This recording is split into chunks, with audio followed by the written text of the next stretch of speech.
respond to everything, but it's definitely there for you to chat with each other.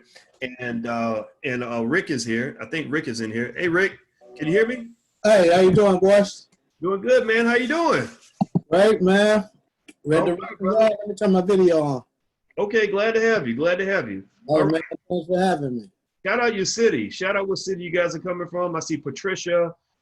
She says hello B1. Yeah, hashtag B1. That means black first. That's what we represent up in here. Let me see. Michael and Deidre and Ray from Nashville. And let's see. The cities are coming in so fast. I see Buffalo, New York, Tampa, Florida. Shaniqua is from Buffalo. Everybody give a little prayer to Shaniqua because she's going to get the snow first. Tiffany has nice weather in Tampa. Kertron's in Boston, where all those racist people live. Cynthia Harris is from Oaktown. Oaktown is that's a great activist city. Jihan from Cleveland, which is a very tough city, very tough, smart people. That's LeBron city. Kareem is from the Bronx, which is an even tougher city. Love the Bronx, very smart people. Lithia, Florida. Virginia for Vicky. Udo from New York City. Galaxy S10 from Atlanta. I see Philly. Sabrina from Lancaster, Texas. What's going on, everybody? Good to see you. So Rick, what's going on, man? So how's life? Man, it's the best day of my life, man. Great time to be alive, you know? Yeah, buddy. It is great to be black, man. I tell you, Yeah. I'm really pumped about, all the energy that's gotten behind, just the whole concept of Black Movie Night and all the cool stuff that's really happening in what I consider to be the real black film industry. No disrespect to anything anybody else is doing, but I like that independent grassroots stuff that can grow into multi-million, multi-billion-dollar projects. But I think if it has to start with the right foundation, right, in the right direction. Because as we know, he who has the goal makes the rules. And so I love what people like yourself are doing. So I'd be curious to know, man, you got a studio down in Atlanta. Can you tell everybody about that? Man, like I said, man, it's an exciting time. Right now, we're building a studio in Atlanta. Myself, Sonia Booker, Robin, Sheree, Pam. We got an all-female cast. I'm the only male. Oh, wow. But, we have a studio that's located in the heart of downtown Atlanta. It's 2 facilities right now, about 12,000 square feet. We had the opportunity to tour it with Dr. Boyce Watkins while he was in town in Atlanta. Yep. But essentially what we're doing is we're creating a space so that you can come and shoot commercials, you can shoot content for influencers, and you can shoot films here. There's 7 studios in one of the facilities, and then there's about 3 studios in the other one. So yeah, it's an exciting time, man. I was just down there earlier today. We're getting some things done. We're shooting the spiritual father, Les Brown, who's actually over my shoulder right there. There. So we'll be shooting him there this weekend, man. We got some guys that's doing some amazing things in the world of virtual reality. If you haven't tapped into that, as a filmmaker, as a business owner, please do tap into it. That is, I would say it's the now. It's not the future, it's the now. Because what I mean by virtual reality, I'm talking about the glasses, the 3D glasses. We'll be able to view a concert, view lectures, and put these goggles on them as if you're in the room with that person. So it's amazing. That's what we'll be shooting this weekend at the studio with Les Brown. So, How many of you have ever done virtual reality before, by the way? That is some real freaky stuff. I mean, it's very real. Like it's super intense. It's actually allows, like, I got a mother-in-law who's scared to get on airplanes, and she's scared of airplanes, boats, and coronavirus. So we can't get her out the house for nothing. But we got her some virtual reality goggles, and she just loved it because it gave her a chance to travel to Paris. And when you wearing those goggles, y'all, I'm telling you, like, you can really see everything. And I remember thinking it would be cool in the Black Business School to do lectures on virtual reality, because I imagine with COVID, you're going to start having a lot of stuff done virtually, concerts. So then the cool thing about a virtual reality concert is they can sell as many tickets as they want, and everybody gets to be on the front row. Everybody's right up there next to the artist.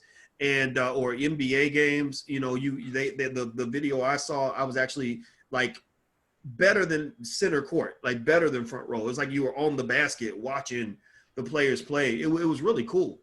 Yeah, so I mean, we have a plug, we have a contact for you, Dr. Watkins, to make that happen. You know, we can come shoot that in the studio. So those are some of the creative things that we're doing. I mean, right now we're in a different age. A lot of people are saying, when are things going to get back to normal? Listen, people, it's not going back. Nope. This is the new normal. So get used to it and be creative. It's a great time to be alive. This time right here, the playing fields are even because everything is digital now. And nobody knows, you know, the shortcuts and none of that. You know, so it's a great time to be alive. It's a great time for whatever business, idea, concept that you have. Right now, it's about who can be the most creative. And as Black people, you know, we got an edge because we're the most creative people on the planet. I think we do too. I think that we are. I think we special. I don't know how many of you in here will agree with me that we are special. I don't even. I'm gonna tell you the truth. In this space, I don't even like words like equality because I don't think that we're equal. I think that we're better. I think that we're special. I'm sorry. I don't think. I'm not trying to be equal to everybody else because my ancestors paid a higher price than your ancestors did, which means I got something. I got a little special. I got something better in my inheritance, my genetic inheritance, than everybody else's ancestors. I'm sorry. Now, when your ancestors go through the slave dungeons and they survived the Middle Passage and they survived 250 years of the worst, most brutal slavery known to man, and they survive another 100 years of Jim Crow and another 40 years of mass incarceration, then we can talk. Then we can talk about a level playing field. But until that day happens, I'm kind of feeling like Superman. You know, I kind of feel like my melanin gives me just an unfair advantage. And I really think it's important for all of us to just understand that. You know, the fact that they've convinced us that we are weak and that we are victims and all this other stuff, I think that kills our potential. What do you think? Man, let me tell you something, man. Imagination rules the nation. What we have to do in this age and time is dream. Dream as big as you can without, you know, without being fearful. You know, it's said that if your dreams doesn't scare you, you're not dreaming. You know, I'm in Atlanta. Tyler Perry has built the largest studio in the world, and he's adding 100 and some acres onto this studio. Now, if he didn't, that all started with a thought. That started in his imagination. Just think about that for a minute. This, and it's on a Confederate army base. Fort McPherson was a Confederate army base. You know what I'm saying? So if he hadn't dreamed that, if that was not a thought in his mind, it would have never came to fruition. You know, and now the thing is, with the coronavirus, he's now about to lead the pack because other studios cannot shoot at this particular time. Oh, really? So why can he shoot and they can't shoot? I'm going to tell you. Tyler Perry, with his facility, has a studio, but not only does he have a studio, he has living quarters where he can house over 80 people on his studio site. So what he's done is he's created a bubble. You know how they created the bubble in NBA? So he's created a bubble. He's flown his A-list actors in on his private jet. He had everybody tested.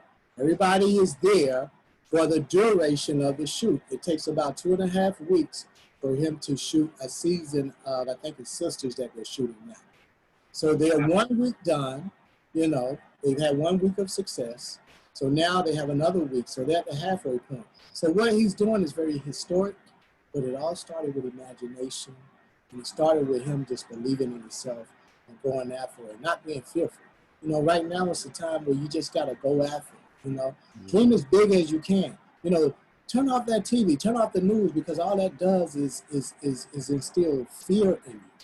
You know, the coronavirus, okay, that's the big boogeyman. Everybody, people get coronavirus, it's like the common cold. You get it, you get healed, boom, you're good. Some people who are older have died from it, you know, and I'm sensitive to that. But don't let it be the boogeyman under the bed. You know what I'm saying? No, it's a great time to be alive, and the clock is being set back now because everybody is starting over. The world is resetting at the exact same time.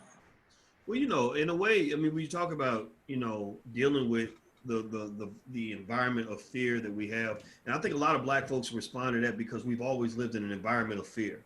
You know, I remember growing up, and the default reaction of my grandmother to everything was fear. You know, like you talk about, you say you're gonna take a trip across the country. First thing she did was get scared because she Yeah, didn't know what to do. So I'm gonna pray for you. I'll be like, what are you afraid of? You know, and I'm not saying that there's not a reason to be yeah. fearful, and you know, because our history is real. We've gone through a lot of scary situations, but fear fear stops you. Fear causes it freezes you up. Fear is where you don't have that growth, because every time you see risk, you see the upside, and there's the upside and then there's the downside. A fearful person only sees the downside. So when it comes time to start that business and you tell your family you're gonna start a business, all they see is the downside. You're gonna lose your job. Anybody else got relatives like that? Tell me, give me a yes or no in the chat if you got relatives like that, where, you know, when you tell them you're starting a business, they feel sorry for you. But when you tell them you got a job working for a white man, they clap, they cheer, they happy for you. But you tell them you start a business, they're like, oh, so they don't want you, huh? You know, and they because fear causes people to only see the downside. And the thing is, now here's the thing though, the downside is real, right? Sometimes you take a chance, it does not work out. So you got to find a way to form a relationship with the downside that is healthy, right? Like Michael Jordan, for example, talks as a basketball player about how the downside of taking a shot as a player is that you miss a lot of shots. He said, I missed thousands of shots, right? But that made him a better player. He said, that's why I was successful, because I was willing to miss the shots, because I knew eventually I was going to hit one, right? So, or you see your fears as a learning opportunity, a growth opportunity. There's nothing that makes you grow better. There's nothing that will make you stronger. There's nothing that will make you more successful than failure. I promise you. Take it from a guy who fails all the time, every day. Sometimes I failed in public, you know, and so I think that it's important to form a relationship with the fear so you can manage the fear and just sort of embrace it and know that that's going to have to be part of the process. The downside is going to be part of your journey, and it's okay. Like Corona, yeah, it's real, right? We know it's all real. We know it's out there. Dr. Fauci, who really is the biggest, you know, who's probably more afraid of it than anybody, he's actually said it's really never going to go away. So I look at it like this, right? I looked at the numbers and I said, okay, how many people have it? About 4 million people have it. That's about a little bit more than 1% of the population, about 1.25% of the population. And then out of that 1.25%, what percentage of those people die? I think they said, the Wall Street Journal says it's 0.5 to 1%. So that means out of every, 100 people that get it, one half of those people, one half of one person will die, or maybe one person will die out of the 100, right? And so I said, okay, so we know it's real. We know people die. But in a way, I think about it like other things that are out there. There are other deadly viruses, in case you don't know. There's this thing, Atlanta knows all about it, called HIV, right? And so HIV's out there. You know it ain't going nowhere. You know that it's bad when you catch it. There are people walking around that look real good, real attractive to you, that might be hosting the virus, right?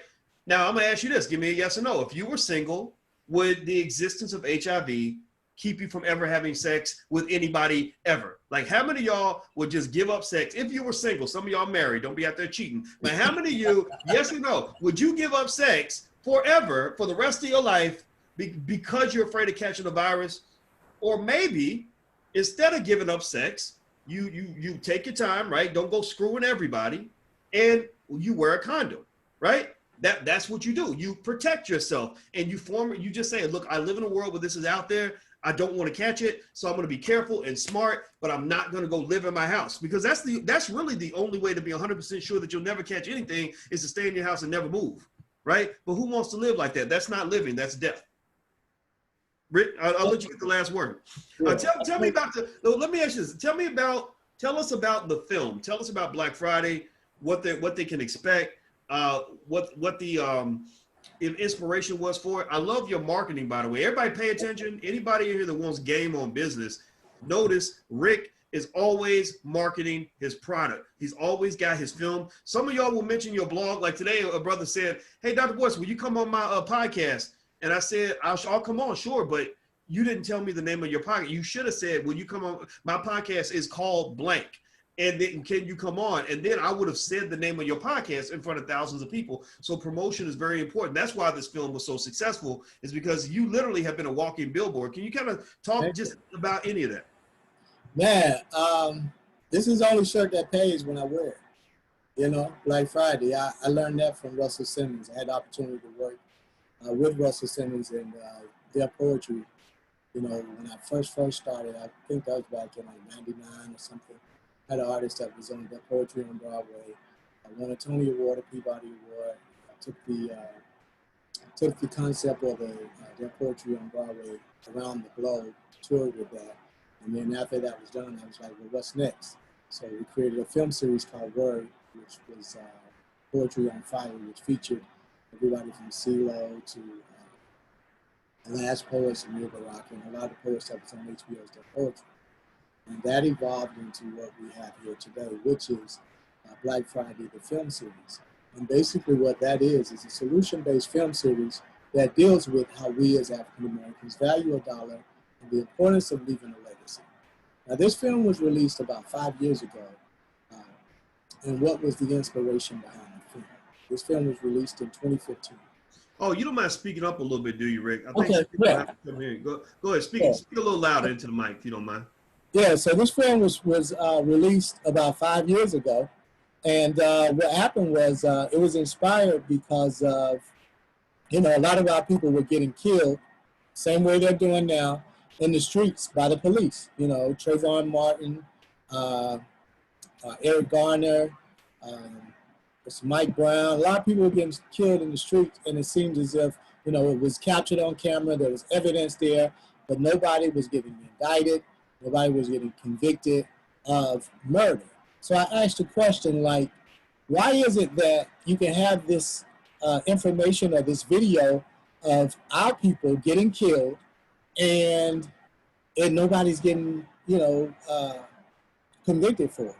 So the conclusion that I came up with, until we properly manage the $1.3 trillion that flows through our community every year and learn how to use that and leverage that, it's not going to matter, because we live in a capitalistic society. America is a capitalistic society, which means capital runs the show. If you look at the Asian community that's here in the U.S., they have an economy within an economy. They have an insulated economy. They have their own banks. They have their own businesses, and they have their money circulate within their community several times before it leaves. They're not worried about who's in the White House. They're not worried about, you know, this particular politician. The only thing they're concerned with is how do we start a business and how do we circulate those dollars in our community. So I took note of that and I said, well, our narrative is a little bit different.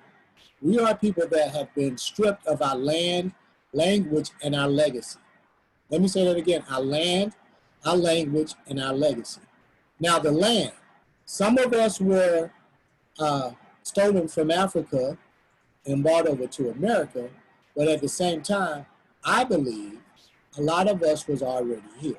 Because when I look at the numbers don't make sense. That you can bring millions of people on a boat over to the U.S., but yet and still, we can't find not one boat or one wreckage or one museum with a ship that our ancestors came in.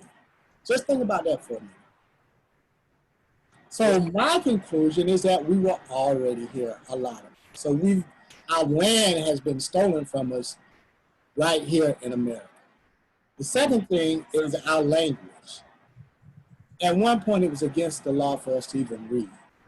You know, we don't know our native tongue. Think about it, we don't even think in our native tongue. We don't even know our native tongue. The only tongue that we know is English. And as you know, your language is very important because that's how traditions, that's how things are passed down to you from your ancestors, from your family members, through your language. So that's very, very important. And then our legacy. Last of all is, you know, the legacy. We have a financial legacy. We have an ethical legacy. We need two legs, those two legs, to stand on to be an upright human being. So we need that financial legacy and we need that ethical legacy. Well, we didn't have the financial legacy. We don't have the ethical legacy primarily because it wasn't passed down to us through our native tongue. So that puts us at a disadvantage. So our narrative is a little bit different from the Asians, from the Jews. But now we're in a time now where we can actually prevail because we're in a digital age. And I want to make sure that I say this right, because with the opportunities, with everything being reset at 2020, year 2020, think about this. Everything is being set at year 2020. You know, is it a premonition? Is it a coincidence that it's 2020? What is 2020? 2020 is vision. So now we have the opportunity to really see who we are, but we basically just need a roadmap. So basically that's what this film is. Black Friday, the remix, is basically a roadmap that will give us an idea, will give us a gist of how do we do it. You know, when our ancestors was released from slavery, you know, during Juneteenth, there was something set up called the Freedmen's Bank, or the Freedmen's Bureau, which was supposed to give our ancestors 40 acres and a mule, and was supposed to set up institutions to teach us about money. Well, that never happened. So you fast forward now, you know, we built Black Wall Street, we built Sweet Auburn right here in Atlanta, we built Rosewood in Florida, we built these amazing communities, but a lot of those communities were bombed, and you know, they were redlined and interstates were ran through them to diminish those communities. But now, 2020, we have something called the internet. We have a digital platform that we can now take our products, our services around the globe and sell them to people. So if you don't have a product, if you don't have a service, I suggest that you get one. I heard Dr. Frazier say one time, if you don't have a product, get some manure, put it in a bag, put your name on it, and sell it as fertilizer. We need fertilizer for vegetables, people, for fruit. You know what I'm saying? But sell something. We got to have something to sell, because now we're going into the virtual reality age. We're going into the robotics age. So if you're not having a product to sell, you're going to be in big trouble. And that's what this film really is about. You know, the film starts out with a 9-year-old asking me this thought-provoking question. If you die right now, would you leave bills or benefits? Would you leave bills or benefits? Yeah, just everybody answer that question in the chat. Yeah. If you died right now, before this movie was over, would you leave bills or benefits? Be honest. Be honest. Go ahead. Be honest with yourself. And basically what that is, it's kind of just like a temperature check just to see where you are with your finances. Because at this day and time, it's important that you leave something to the next generation so they don't have to start over from ground zero like many of us had to do. You know, I love my mother to life. I love her with all my heart, but she didn't give me anything to really start with. You know, she loved me, she cooked for me, she gave me what she had, but she didn't really give me in advance. My grandmother, I love her with all my heart, but she didn't leave anything for me. You know what I'm saying? For me to build on. So that's what this is about. We have to leave something for the next generation to build on so that they can be ahead of the curve and they can be successful and have a better chance of winning. And at the end of the day, that's what this film, Black Friday, the remix, which was the second edition of the film Black Friday, is all about. It's about leaving that legacy. You know, one of the next questions that's in the film, you know, and we'll get into it, what was the impact of integration on the Black community? You know, some people say it helped us, some people say it hurt us. You know, but prior to integration, we had our own businesses where we were doing business with each other. After integration, we said the white man's ice is colder, and we abandoned our businesses and we went to other businesses to give our money from our community to another community, you know, which makes no sense. So let's learn from that. Let's study our history so we don't have to repeat our history. And let's leave something for the next generation. It's very important. You know, I'm very passionate about it. All right. Well, you know, I tell you what, I've been to a lot of family funerals, and I figured people either leave bills, benefits, both, or bullshit. You know, and how many of y'all been to funerals and they left some bullshit? You know, just I like that. Bunch of kids coming up telling you that they your long lost sibling and all this other stuff, man. And it's and I agree with you. It's like you know, that death, that funeral is like a time of reckoning, because that's when you can't really, there's certain secrets you won't be able to hide at that point. You know, that's when everybody can go through all your private stuff, all your private business. you know, and so in a way it's like, you know, be thoughtful about whether or not you have a messy life overall, financially and otherwise, right? And you're right though, also about leaving that legacy, because it's not that hard. It may be hard for you to become wealthy in your lifetime, but it's not hard for you to make your children and grandchildren wealthy. It's not hard for you to at least put them in a position where they're financially secure. It can be as basic as a life insurance policy or whatever. And so what I think we really, that first step is to get away from the sloppiness that we see, because you are worthy. You are worthy. Remember, when it comes to what we take care of, things we take good care of and things we don't take care of, we tend to take care of the things that we value. We don't take care of the things that we don't value. So if you're not taking care of yourself and taking care of your life and even your family, the question you must ask is, do I value myself? Do I value my family? Do I feel like I'm a person that should leave a solid legacy? Or am I a person that just feels like, you know what, I ain't nothing, I ain't important, I'm not worthy? So, you know, because that pride, that self-esteem will play a part in how much effort you go into, or you put into making sure that people see you the right way and can say, when I die, Patricia, when you die, Charlie Gray, Carlos White, when you die, you know, somebody benefits from the fact that you were ever here, right? It doesn't take much to do that. And that's what the movie's all about. So we're going to get the film started. And I want everybody who's watching, who's not inside the actual Zoom, to just know that I'm about to shut off the live stream, because I don't know if I can play this on YouTube without there being any issues. And I don't want, is out of respect for Rick's film, we're going to keep it in here. We don't want it just out there, because this is his business. We got to respect this black man's business. So I'm going to shut off this live stream. And after the film's done, we're going to have a follow-up conversation. We'll answer a few questions. Rick will get a chance to talk about the film and things like that. And that's it. So without further ado, I'm gonna give you guys Black Friday the remix. So Rick, if you want to, you could shut down your video, and I'm gonna end up shutting mine off in a minute once I get it all set up. And we're gonna do an old-fashioned screen share. So give me a second, guys. And those of you who want to come in, just go to blackmovienight.net. That's blackmovienight.net. And you can actually join in on the live stream and be inside the room with everybody else. And there's a few thousand of you in here. And so it's about to be a real cool black party. So I hope you guys enjoy the movie. I know that I did. And I think that I'm in this one. Rick, I'm in this one, right? Oh yeah, definitely. That's what I thought. That's what I told people, but I didn't know if I was lying, and I hope I wasn't lying. But yeah, a lot of great people in the film. So let's get it cracking. And so I'm gonna have to stop the screen share now. Blackmovienight.net if you want to join us. So the screen share has been stopped. And actually, in the live stream, I got to stop the live stream too. Give me a second, everybody. I'm trying to figure some things out here on the computer. So let me see here. Here we go. Okay, live stream's been stopped also. Now we're going to go to the screen share. Okay, so give me a second here. All right. So I'm pulling up the film, and we shall get it cracking in 5, 4. Now, by the way, we took a vote and we agreed that no chatting during the movie. So if you could, out of respect for everybody in here, save the chat in the comments till after the film. You know, some people feel like it's like talking during the movie. So I won't talk, Rick won't talk. And if you guys could have that respect and not say anything till the movie's over, that would be great. All right, guys. So let me go ahead and get this started. And I'm gonna hit the play button now.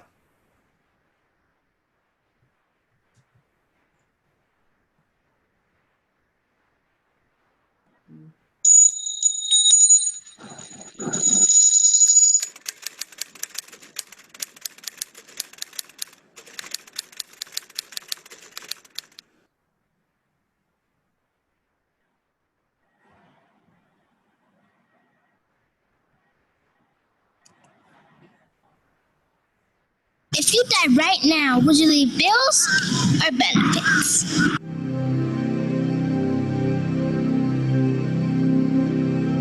Remix!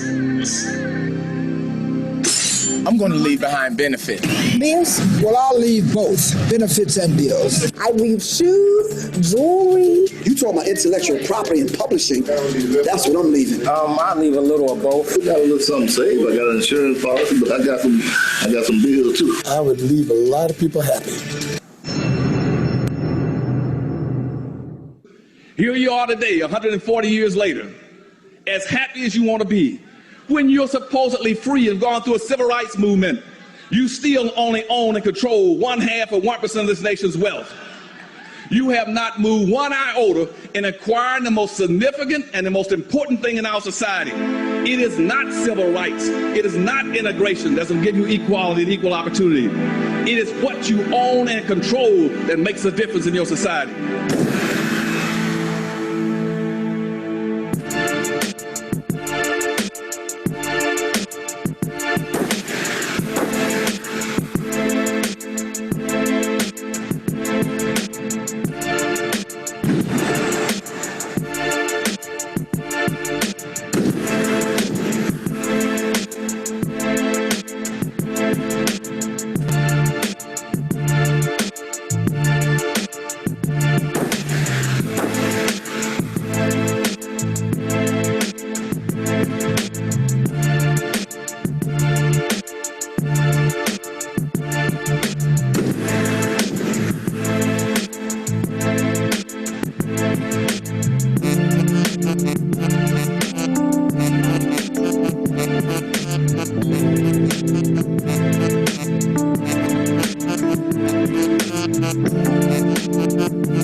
Black folk in America are playing in a real-life monopoly game that you're totally ill-prepared to play and win. Black folk, you can't play because you never got your 40 acres and a mule. You're sitting playing a game that you're not going to win. And if you know anything about monopoly, you buy your land, and when you develop your land, you put houses on it. And once you receive enough rent from people landing on your houses, you then take your money and buy hotels. And then after you buy the hotels, you sit there and wait for all the rest to come around and land on your property and bring some wealth and power home to you.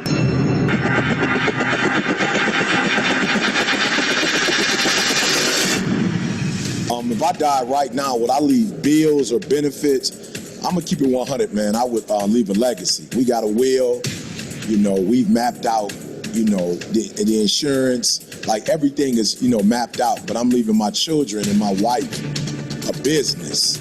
I probably would leave more bills than anything, to be honest, because I've been financing my company and really trying to grow the brand.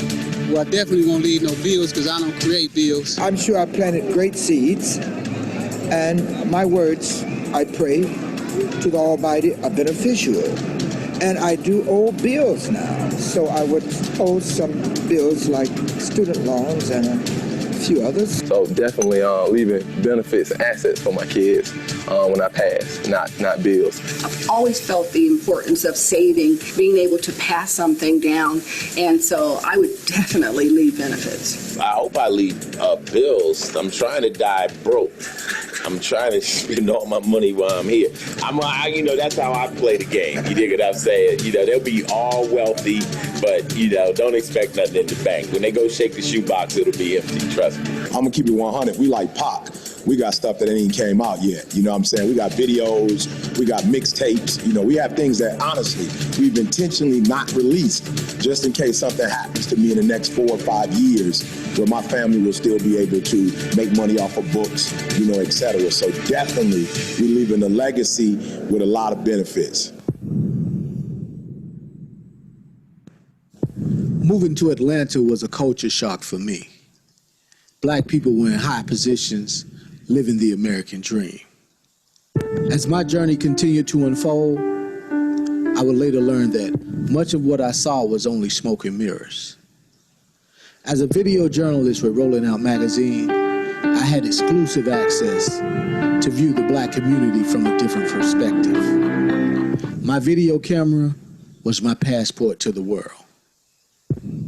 In my pursuit of the American dream, I continued to ask myself, what financial secrets had their parents shared with them about money? So did your parents talk to you about money and about the principles of, of money as a kid? Hell no. I learned the hard way. I learned from losing apartments and losing everything I owned multiple times and being on the brink to where I had to really proactively come up with a decision to be like, you know what? I don't want to live this life. Money was definitely talked about. My father was a very active investor. My mom didn't necessarily sit us down and give us those principles. No, my parents didn't talk to me about money because I didn't meet my biological father until I was 17 years old.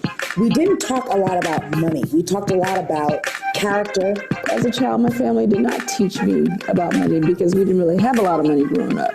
Well, my parents talked to me about money, but not to a great extent. We were, quite poor growing up. And money just never really came up, to be honest. I mean, these kids are running around the internet beating each other up for World Star. You got all this other stuff they got to worry about, because they don't sit down and say, this is $1, this is a quarter, this is a dime, this is a nickel. And that's what I think the issue is. I started to study the people in my neighborhood who was having money. I found out that the drug dealers, the pimps, the hustlers was the one who was really having money. And those were our first entrepreneurs in the black community. Kids at 18 are dropped into this world that they've been provided for by their parents their whole life. Then all of a sudden they're cut loose and they broke. And the only equal opportunity employer is the street. And he's the first person that you're going to see that's going to have the Benz, the gold chains, the house. So he becomes your first role model.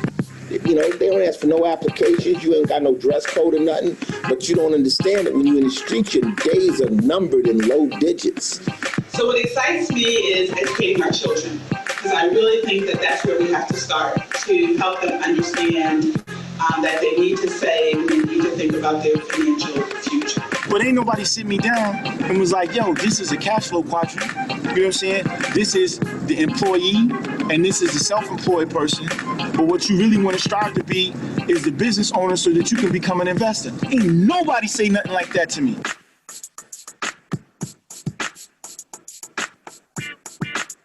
Nobody discusses finances. Most of the guys I know, they learned on the way, the same way I did, later on in life. We're under the illusion that our future is going to be intact, and we're leaving that up to someone else to take care of. I challenge everybody in my age category to start working with your grandchildren, start working with your youth, start working with the children on the block. Anytime you're talking to them, talk to them about dollars and cents. I started taking care of my family at the age of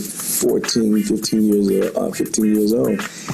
That's when I grew up. That's when I began to understand what the value of $1 was. If I would have understood that early on, at a younger age, I would have been way further along in my career than, things just now started to happen now, 40 years old. Things could have been cracking 20 years ago, but we didn't understand these economic flawed principles. Now listen to me on this, brothers and sisters. This is very, very important.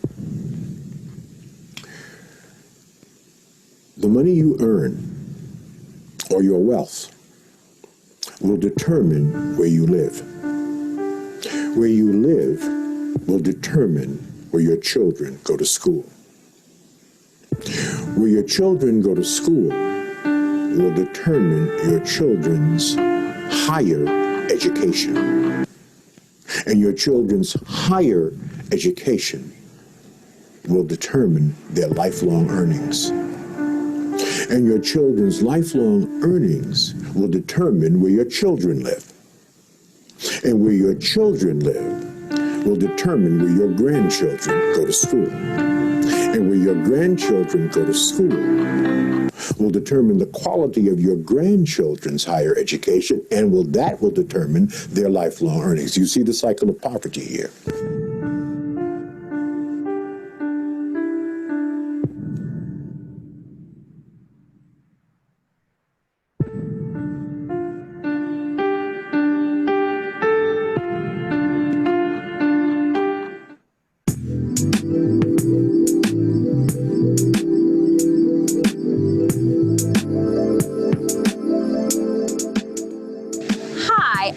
Winfrey, financial strategist, and today we're hanging out at the park to talk to people about money. So we'll be talking to people about how they save money, how they invest money, and just their general approach to money. Come on, let's go. So I stopped you because I couldn't help but notice your shirt. So tell me again, how do you pronounce it? Ain't got no money. Okay, and so tell me, you wear it so that what? And I wear it for style, but also I like the theme so that people who I don't want asking me for money will not ask me. What do you teach your children about money? Well, I always tell them, make sure you take care of the rent and the mortgage first. And always, when you have children, always set something aside to spend time with them, because kids don't understand mommy don't have money. Are you also declaring that you don't have any money? Well, you know, when I saw the shirt at first, I had to think about it, because I think about everything before I wear it. And I was like, am I declaring that I have no money? For me, no, because I know that I do have money. Would you rather have $1 million today or a penny that doubles in value every day for 30 days? That's just like asking the question. I mean, most people ask like that same question. Some people would say, would you rather take $1 million in cash or build your credit? Well, most people say cash instead of taking the credit. Well, credit runs this country. So look at the specifics. You said just for 30 days. But it doubles every day. Yeah, it doubles every day. I'm not. Does that 1 penny equal $1 million by the end of 30 days? So do you have an emergency savings fund? If you do, how long have you had it, and how consistently do you contribute to it? Good question. I have a small emergency savings fund, but I don't contribute as much as I should. Do you have an emergency savings? Emergency to save, you know, I just see what I want and I buy it. And now having a great job as a cook, you know, it's like, I see what I want, I buy it. Like, I don't have a lot of money, but it's like, to me, it's like, we call it ghetto rich, ghetto fabulous. You know, I'm living ghetto fabulous, paycheck to paycheck. You know, nothing in the bank. You know, I regret that I didn't learn from my parents better money management skills.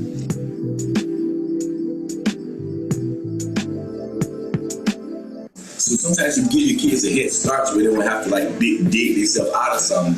They get an opportunity to train. And that's our job to do, to give them an opportunity to train.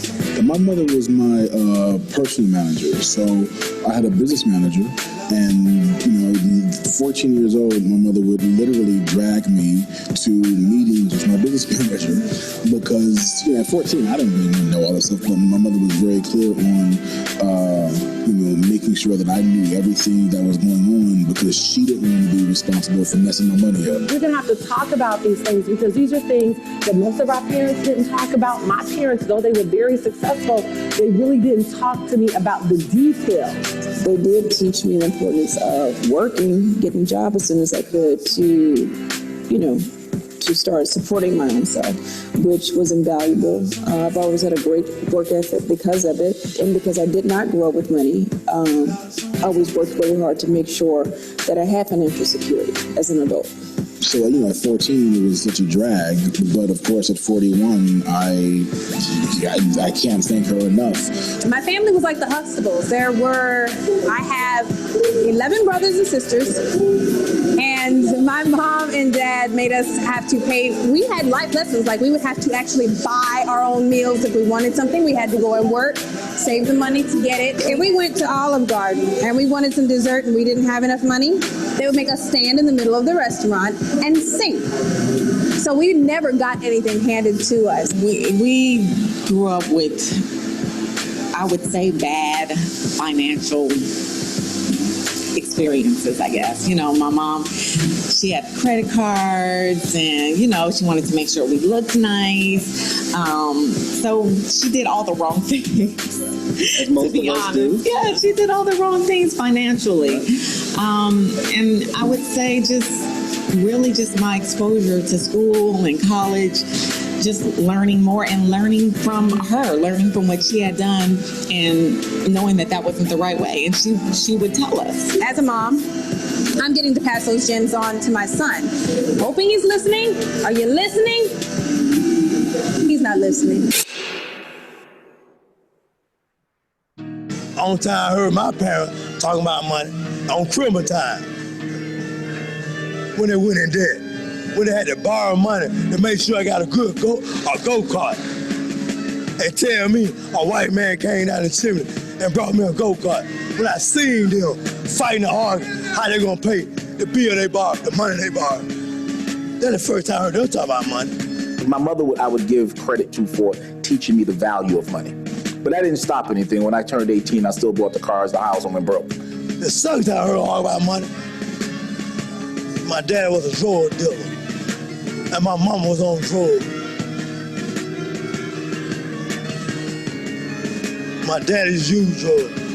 My brother used drugs. I said I never used no drugs. I was given a lot of money very early. What I mean by this, I worked hard, I built the business, and in the entertainment business, I had a hit record, and a big check came. But with that check never came, what do you do with the check, right? So you follow suit with everybody else. You hired the same business managers, the same lawyers, you went out and everybody moved to New Jersey to this place, you got that. Everybody went to Tito and got their jewelry, or Jacob and got their jewelry, you went there. Everybody bought their cars, so you got 2-3 cars. No one ever told you the word of maintaining it. They always taught you you can buy a house, but no one told you maintenance. Even though my mother tried to teach me how to manage money, I would say that she never explained maintaining it to me. And so I felt like, okay, I made $1 million, I'm 18 years old, what I'm gonna do is I'm gonna go buy this, that, and the next. What happened is a few months later, the car note comes. The house note comes, the car's note comes, the credit card bills come, and you're like, oh, so I'm paying out $10,000, $15,000, $20,000 a month. But then that $1 million check is not coming every month. And then you start saying, oh, I'm paying out 20, but I'm bringing in 10. And that's where upside down comes into play. And then that's when you go broke. So when I went crashing down on my face, and I went to see her and I said, look, I'm upside down, I'm losing everything, blah, blah, blah. I was very young. And, she said, good for you. And she said, real good for you. She said, look at me, I own all these properties, I got this, and look, I'm sitting in this 4-bedroom apartment. You got to think she read me the riot act. We as a people do not really stress the importance of that. We got to start now. These generational curses stop when we stop them. Hello. So I had to get rid of the apartments. I'm in a condo. I got to get rid of the cars. I'm back to that. I went down to Philly and moved in with my older brother. And I began to build from there. And she saw me building from there. And then one day I came back to New York and she invited me to the house and she told me she had been sifting away money for a while for me, from my money. And she told me how much was there and how she had invested it, and told me never make the mistake again. I never made the mistake again.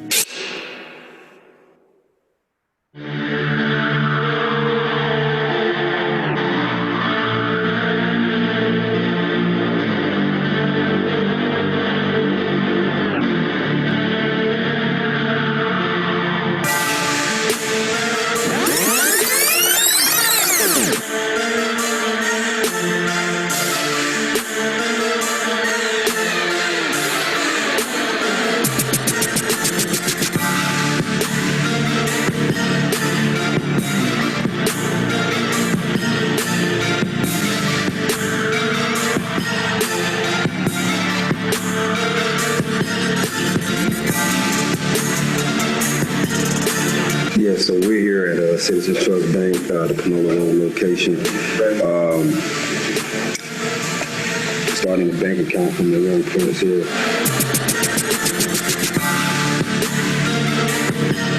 And we just wanted to go through a process, showing them how the application process works, the information that goes on the application, the signature process, everything that you have to sign, everything that you have to read.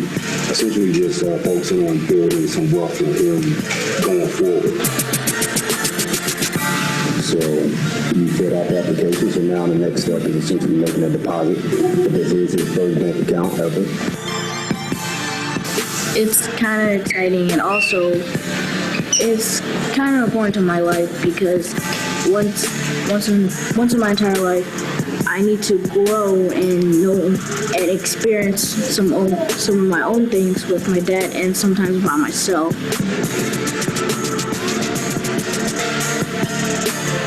How can I help you today? I would like to make a deposit of $200. I don't care how many black businesses we open. If we don't have a black bank, those businesses are still working for white folk. How so? If I have a supermarket, you have a hospital, someone else has a factory, someone else has a shipping line, someone else has an airline. Guess what? All of our money goes into a white bank. The businesses are black. We're making money, but guess what? The bank is living off the interest of our deposit.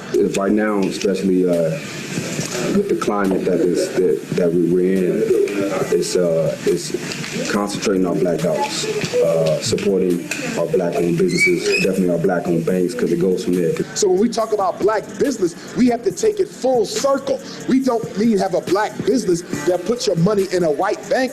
That's still working for white folk, because they're going to make more money off your deposit than you. So when we talk about this black business model, we have to bring the black businesses together so they create savings and loan institutions on the way to credit unions, on the way to banks. I can't stress banking enough, because without controlling the interests from the deposited funds, even with a black Wall Street, if the money is going into a white bank, those businesses are serving white folk and it's going to benefit white folk more than black people. I remember working and just having cash around the house and just not really knowing what to do with it. I wish somebody would have did this for me when I was 11. I threw away a lot of money.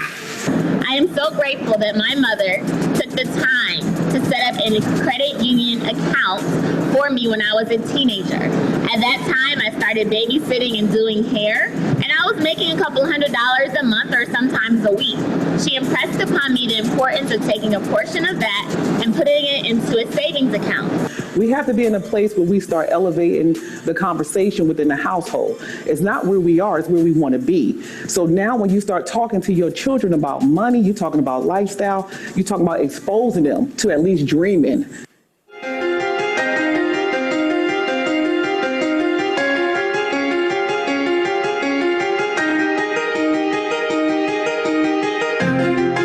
We were forced, for lack of a better term, and I don't use that in a negative way, but forced to do business with ourselves. There was a time before integration when we only had each other, where all we did was buy from each other and support each other.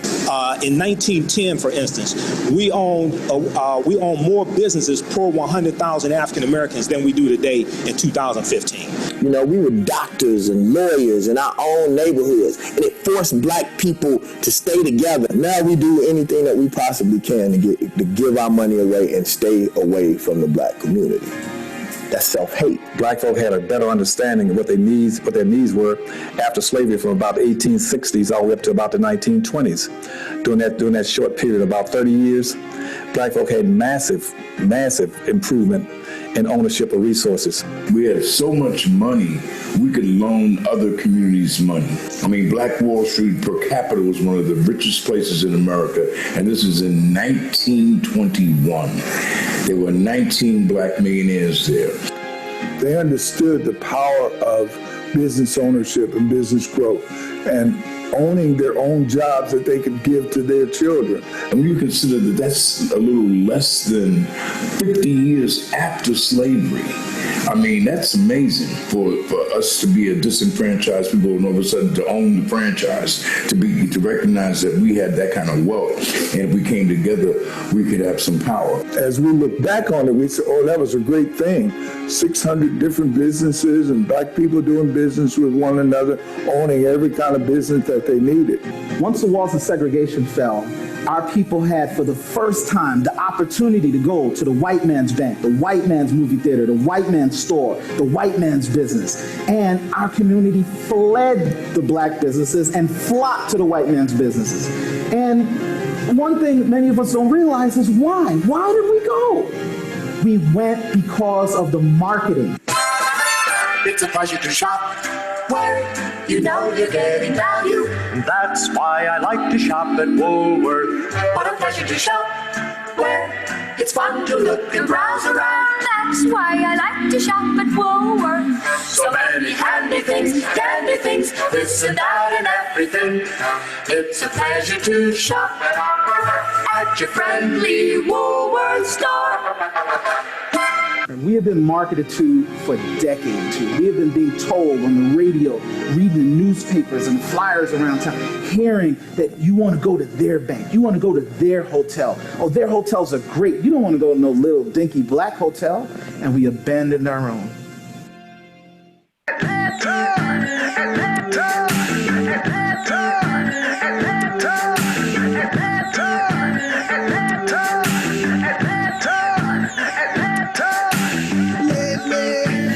So let me ask you this, kid, man. Do you think integration helped us or hurt us?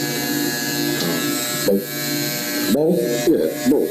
And why is that? I mean, because it got us to other places. It got us out of the neighborhood. It made us desire more and want more.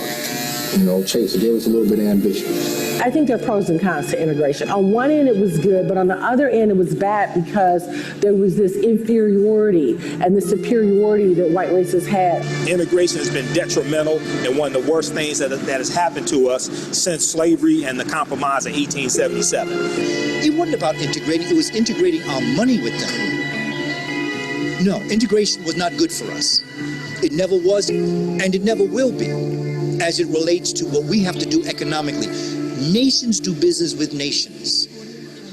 We are individuals doing business with nations that support their nations. My mother said when she would go down the street in her neighborhood, she could see where that's the doctor's house right there, or that's the attorney's house right there, that's where the judge lives, or this is where the banker lives, or this is where the man who owns the mortuary lives.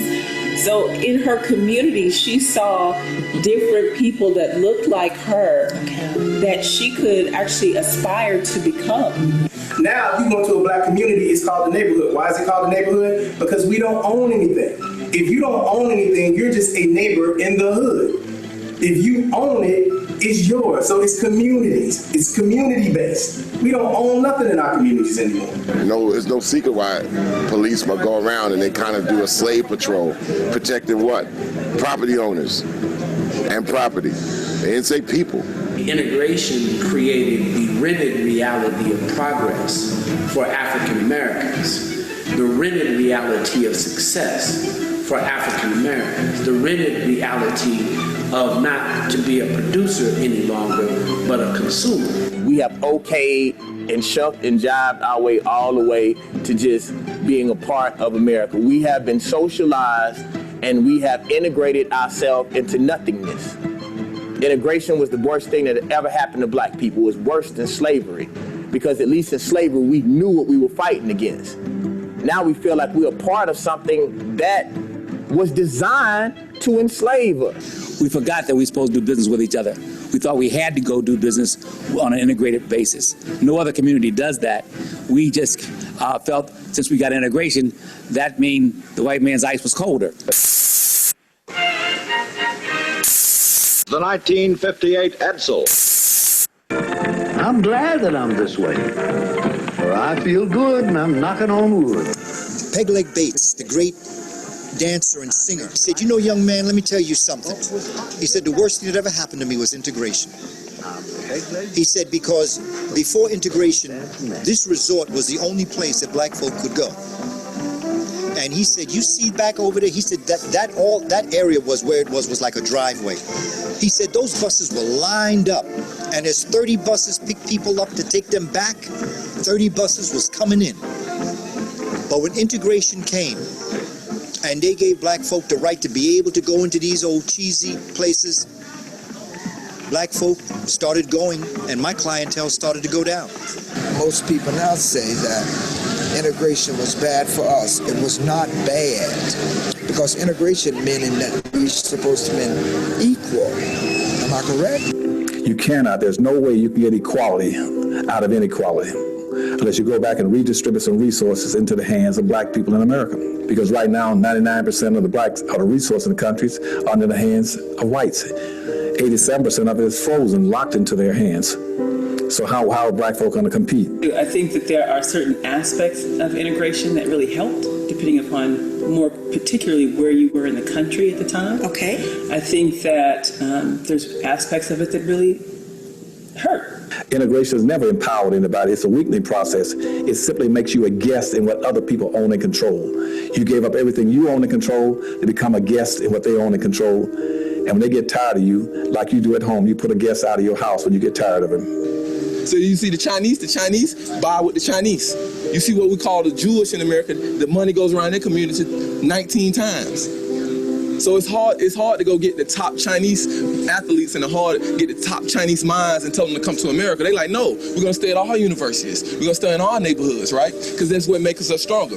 And that's why the black community is still weak today, because everything that's good and strong is pulled out of it and go to their universities and their schools, and nothing goes back. Integration Man, you got people that say it hurt us, you got people that say it helped us, but regardless, we are dominant. We are dominant, and everybody knows it but you. You the only one that don't realize that you run this thing. Man, 200 years after slavery, we got a black president. Do you know what that means?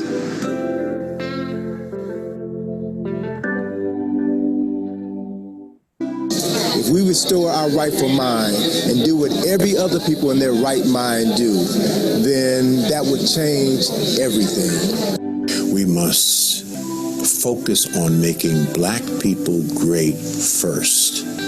So it's only by us knowing who we are, loving ourselves like the Koreans love themselves, like the Jews love themselves, like every other ethnic people love themselves and support themselves first. I believe that when black people maximize their full human potential and become great, only then will America maximize its full potential.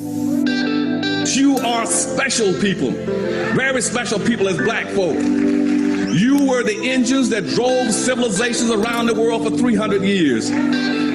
You as black folk are not guests in America. You are not guests on this earth.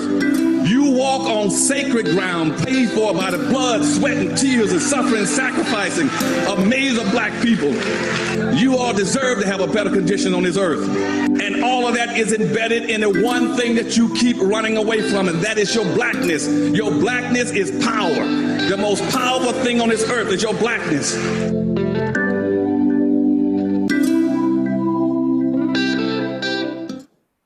It's raining and he's just walking around looking about. Okay, and this guy, is he white, black, or Hispanic? He looks black.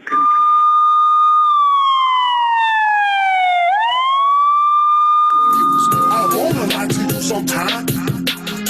I wanna lie to you sometime, but I can't.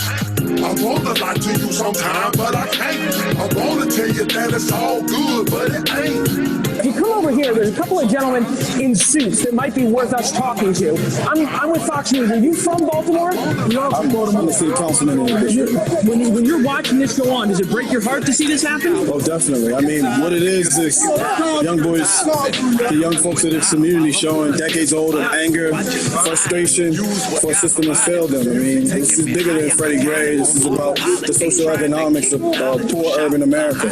And, these young guys are frustrated, they're upset, and unfortunately, they're displaying it in a very destructive manner. Black homes starving and they feeding us some sound bites. We still wonder where's the beef 20 years later, but who been taking care of the streets? All the streets want is beef, like shares and tweets, and never leaving our kids something that's theirs to keep. And why we always gotta buy that, and why we never buy black, why we getting shot at, and why Chicago Chirac. Black lives don't matter, white lives every day. The truth still black and white, 50 shades of Freddie Gray. Freddie Gray.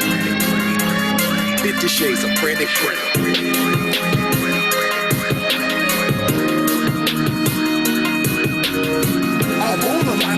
And what I'm trying to articulate to you is when you look at communities like this in urban America, lack of education, lack of commercial development, lack of opportunities. It's the social economics of it. It has nothing to do with West Baltimore or this particular corner in Baltimore. This could erupt anywhere in socioeconomically deprived America.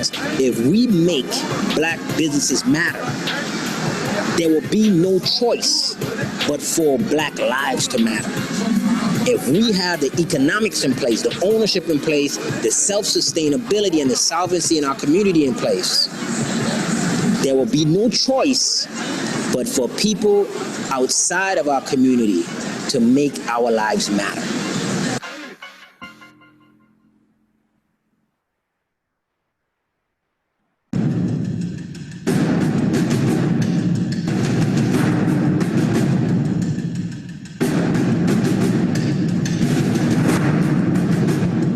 How far could you go back in your ancestry prior to doing your DNA? I would say, a couple of the lineages, maybe we could get back to 2 or 3 great-grandparents. And that's most of African Americans. I mean, Yeah. I know for me, I can only go back to my great-great-grandmother, Susie Mae Baker. Okay. Because I heard my mom talk about it all the time. You know, Susie Mae Baker. She's a bad woman. She wear her hats to church, her nice clothing and everything. Susie Mae Baker is a part of who you are. Mm-hmm. So you talk about Susie Mae Baker wearing, fly hats and handling her business. I mean, you got some of that from her. Mm-hmm. Our most well-known celebrity is Oprah Winfrey. We traced her ancestry as part of the Henry Louis Gates special, African American Lives. So what are your roots? I traced my maternal ancestry to the Fulani people in Nigeria today. I think we might be related. Yeah. Look at the eyes, the nose. We'll find out. We'll find out. Are black people in America economically, socially deprived? What is the current economic state for blacks in America? The state of black economics in America right now is destitution and poverty. Black people, if we are the single richest African community on the face of the globe. And it makes absolutely no sense that we have poverty. We can say it's the best of times and the worst of times. We're a $1.1 trillion annual economy. If we were a nation, we'd be the 16th richest nation in the entire world. We spend $1.1 trillion. That's our buying power, but are we controlling it? America is a rigged economy. America's rigged. It's rigged in favor of people who own businesses, people who own property, and people who make investments, those who invest in the stock market. You see by spending habits, we have the economic power. We just don't have the economic mind state. If you wanted to really solve a big percentage of the wealth problems in the black community, you would start with A, stock market participation, B, business ownership, and 3, nobody dying without life insurance. The state of the black economy is that we are just really, really too good at living outside of our means. Are black people now in a better position than they were 50 years ago? We've got a black president in America, so what's going on? There's been a massive redistribution of wealth into the hands of black folk, but wealth is transferred over to black folk. As a matter of fact, the poverty rate for black folk has been increasing even under the present Obama administration. President Obama, 2 terms in the White House, 8 years. 8 years after the fact, is your neighborhood any better? Is your life any better? Is the crime rate any lower in the hood? All we're going to be able to say in this generation is we was alive when we had a black president. My concern is not so much the state of black economics, but the fate of black economics and the fate of black people in this country if we don't start dealing appropriately with economics.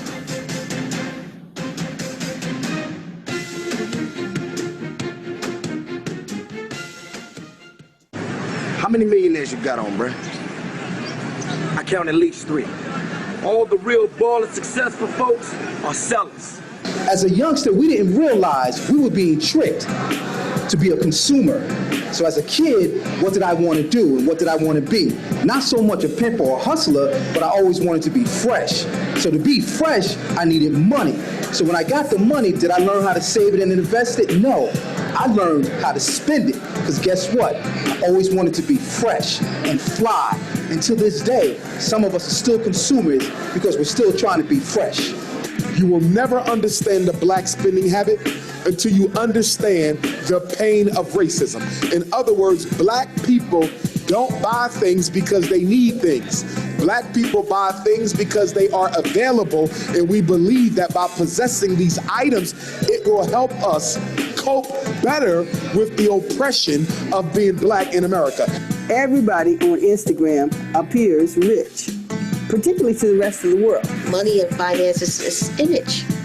It's all about image. In other words, I buy this car because having this car might add some comfort to my life as I suffer from white supremacy. I didn't need the car, but the car was a Band-Aid. The car was a sedative. The car was a form of Novocaine okay, that insulates me from the pain that I suffer from being black. It's why we drink, it's why we smoke, it's why we shop, it's why we sex, it's why we spin, it's why we're crazy about religion, because we're looking for an escape out of our current situation. Kelly, there is an increased police presence outside of the Franklin Park Mall this morning. It's all centered around the release of some new Jordan shoes at Finish Line.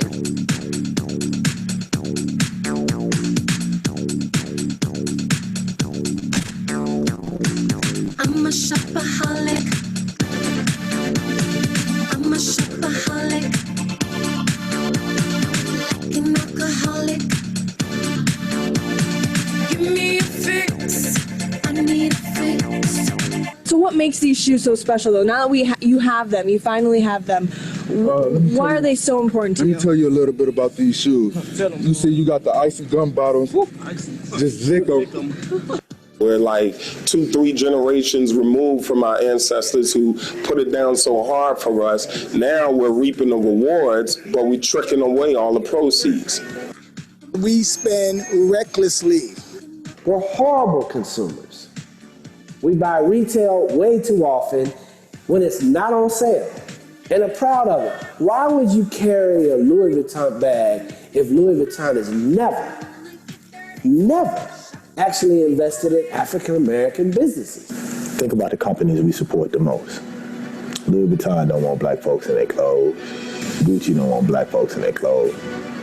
All these high-priced shoes that people don't even know how to pronounce, they don't want you in their clothes. But we kill ourselves to go give the people that hate us the most our money. Sisters, I love me some red bottoms just like the next person, but I think it is absolutely ignorant and insane and crazy to be more focused on getting another pair of red bottom shoes when you don't even have a red bottom bank account. And so we're still in that rat race of paying rent, of trying to get red bottom shoes. I got this girl, I got the latest this designer, that design. Honey, I don't even know half them designers, okay? I really don't, but I can tell you what gold and silver is trading for, and I can tell you how my oil wells are doing. That I can tell you. Whatever we're living paycheck to paycheck for, we need to start moving outside of that and live inside the means of whatever our finances are, what we can afford and what we can't. And I'm not saying you're not gonna see me in Lagerfeld or Versace, okay? But more than likely, they sent me that stuff. I just can't see myself spending $10,000 on buying a dress, but they can send it to me and I'll wear it. Why do we have the need to pretend? Why do we have a need to spend money we don't have? Why do we have a need to make up for our shortfalls with material things? We should check ourselves and say, we've grown, we've made the mistakes. We apologize to ourselves. We forgive ourselves, but we're no longer going to support corporations that we consciously know are not thinking and are taking us for granted. It's not the finances or how much money we make in the black community. It's what we do with the money. We must have a new mindset and thus a new consciousness to begin to address the deep economic badass habits, quite frankly. My son came, I picked him up in carpool, and he says, Mommy, I need some ABCs right here. And he was pointing to his hip pocket. So next morning, I'm dropping him off in carpool, and there's a kid with, I won't say the name brand, but a name brand on his hip pocket of his blue jeans, right? And he says, see, Mommy, right there. And he's like pointing to the kid. So you know what we did? We went, and he will tell you, this is a true story if he remembers it. We literally went to the fabric store, got some letters that spelled out his name, and we put his name on the back pocket of his jeans. And we're like, the only name that needs to be on your pocket is yours. And to this day, he is a grown man. You will never see him in a designer t-shirt. You don't need anybody else's name across your behind. You need your name on your checkbook. We have everything that we need. We simply need a change of mind, and in the changing of the mind, we'll have some changes in our behaviors.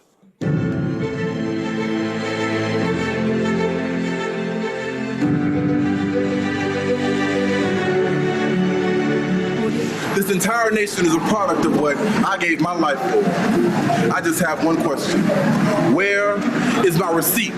Before anyone knew what they were, I was walking throughout Africa, creating numbers and making wonders out of everything I touched. But where is my receipt? I invented the air conditioning unit, the automatic gear shift, the egg beater, the traffic light, the cell phone, the biscuit cutter, the bicycle frame, the curtain rod, and the curtain rod support, the door stop, the dustpan, the elevator, the folding chair, the fountain pen, peanut butter, the mop, the mailbox, the pencil sharpener, the refrigerator, the spark plug, the stove, the typewriter, the baby buggy. But where is my receipt? I lost family members in burning churches. I've had crosses burned in my front yard. I am Sally Hemings, Sojourner Truth, Harriet Tubman, Shirley Chisholm, Ida Bell, Wells Burnett. I am Benjamin E. Banneker, George Washington Carver. I've been dragged across back roads in Texas from the back of a pickup truck.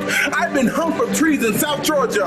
I've been locked up for crimes that I didn't commit as an excuse to start slavery all over again. I am Timothy Thomas, Sean Bell, and every other black male that has been murdered by the employee of the New York and the Cincinnati and the Ferguson Police Department. But where is my receipt? I am the Tuskegee Airman, Miss Evers Boers. I am Martin Luther King Jr., Malcolm X, Nina Simone, Langston Hughes, Sidney Poitier, Frederick Jones, Garrett Morgan, Charles Drews. I am me. I am you. I'm your brother. I'm your sister.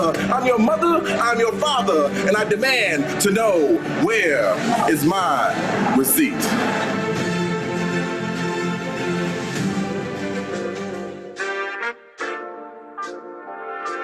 It's your boy Country Wayne, man. We out here at the BET Hip Hop Award, man. We just get to hear, man, everything get popping, everything is popping. Popcorn, baby, you know, we finna interview some people. Man, finna ask people about this money. Where they get it from? So much money out here. And they say it's a recession. Who? Huh? Hip hop, man. You know what I'm saying? BET Hip Hop Awards, your boy Country Wayne, Miss Swear right and everything, man. Go. What you think as people we need to do with our money to make it last longer? You want to make your money work for you.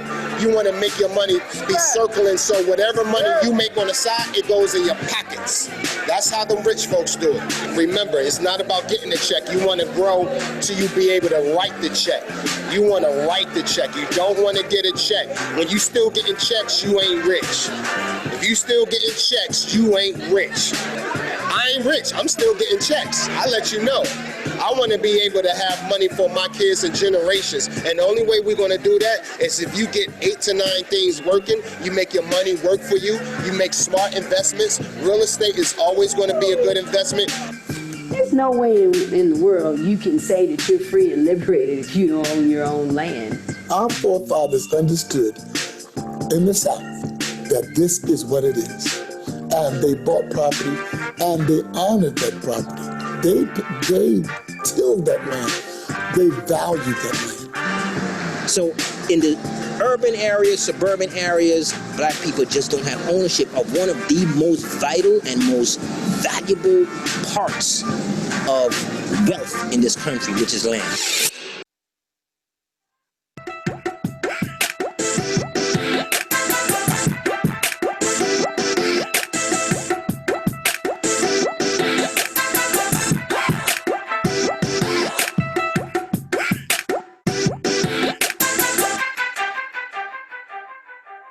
Come on, y'all, get with it. Wake up, Negroes asleep. It's like we gotta issue pillows, man.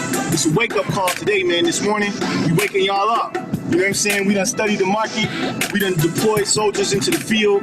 So today, you're gonna see a series of actual transactions. This is not us, staging this. This is what they call live action. And we out here to do one thing, to build wealth.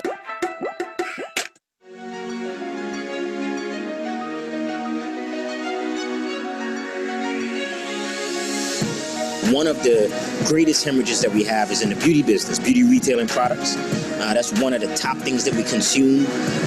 Next time you're in an Asian beauty supply store, take notice. How many Asian products do you see marketed towards Asian people? We got 13,000 stores roughly around the country, and less than 3% are owned by black people, though we consume at the rate of 85%.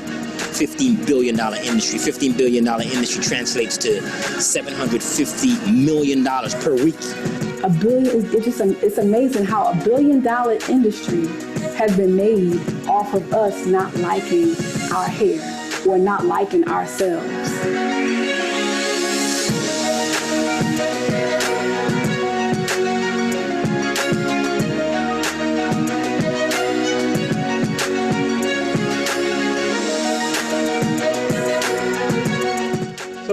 I'm here today at TNS Beauty Supply because this young lady did something fabulous that has gone viral on Facebook. I truly believe that we should get it by getting involved. We have to truly put our money where our heart is.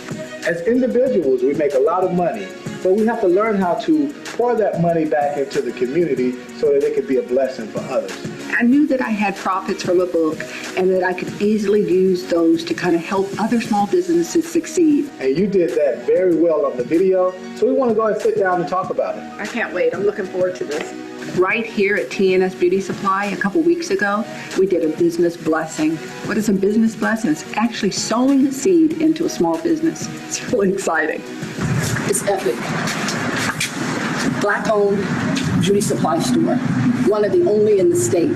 This is going to be epic. Hi.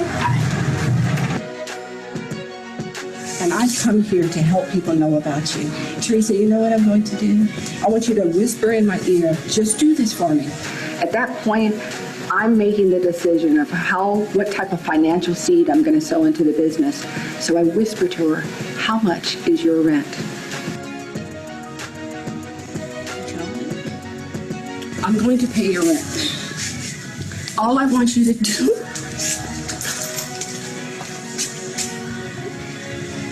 all I want you to do is think about those customers. Just think about them. I'm going to pay your rent. We're going to bring people here. We're going to fix this, and this is going to be beautiful and applicable, and there's going to be a whole lot of people from all over the world going to be interested in what you've got going here, and you deserve that. I wrote a book, and I'm taking the profits of my book and I'm sewing them back into Black business. I am a small Black business too. So now I have Teresa's full attention. And I say to her, you know, it's just not about having a great product. Ultimately, at the end of the day, you want customers. So I asked Teresa to take a walk with me over to the door. And this is where it gets really good. The only thing we need is for people to know about it. And I want you to see. Come here, baby. Come here. I want you to see this. I want you to see this. I want you to see this.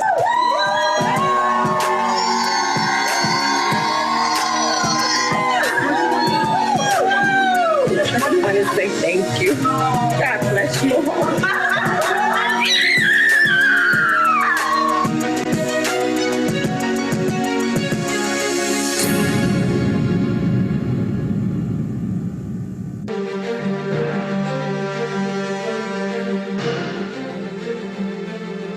Living in America, I've witnessed very small portions of land and wealth be transferred from one generation to the next.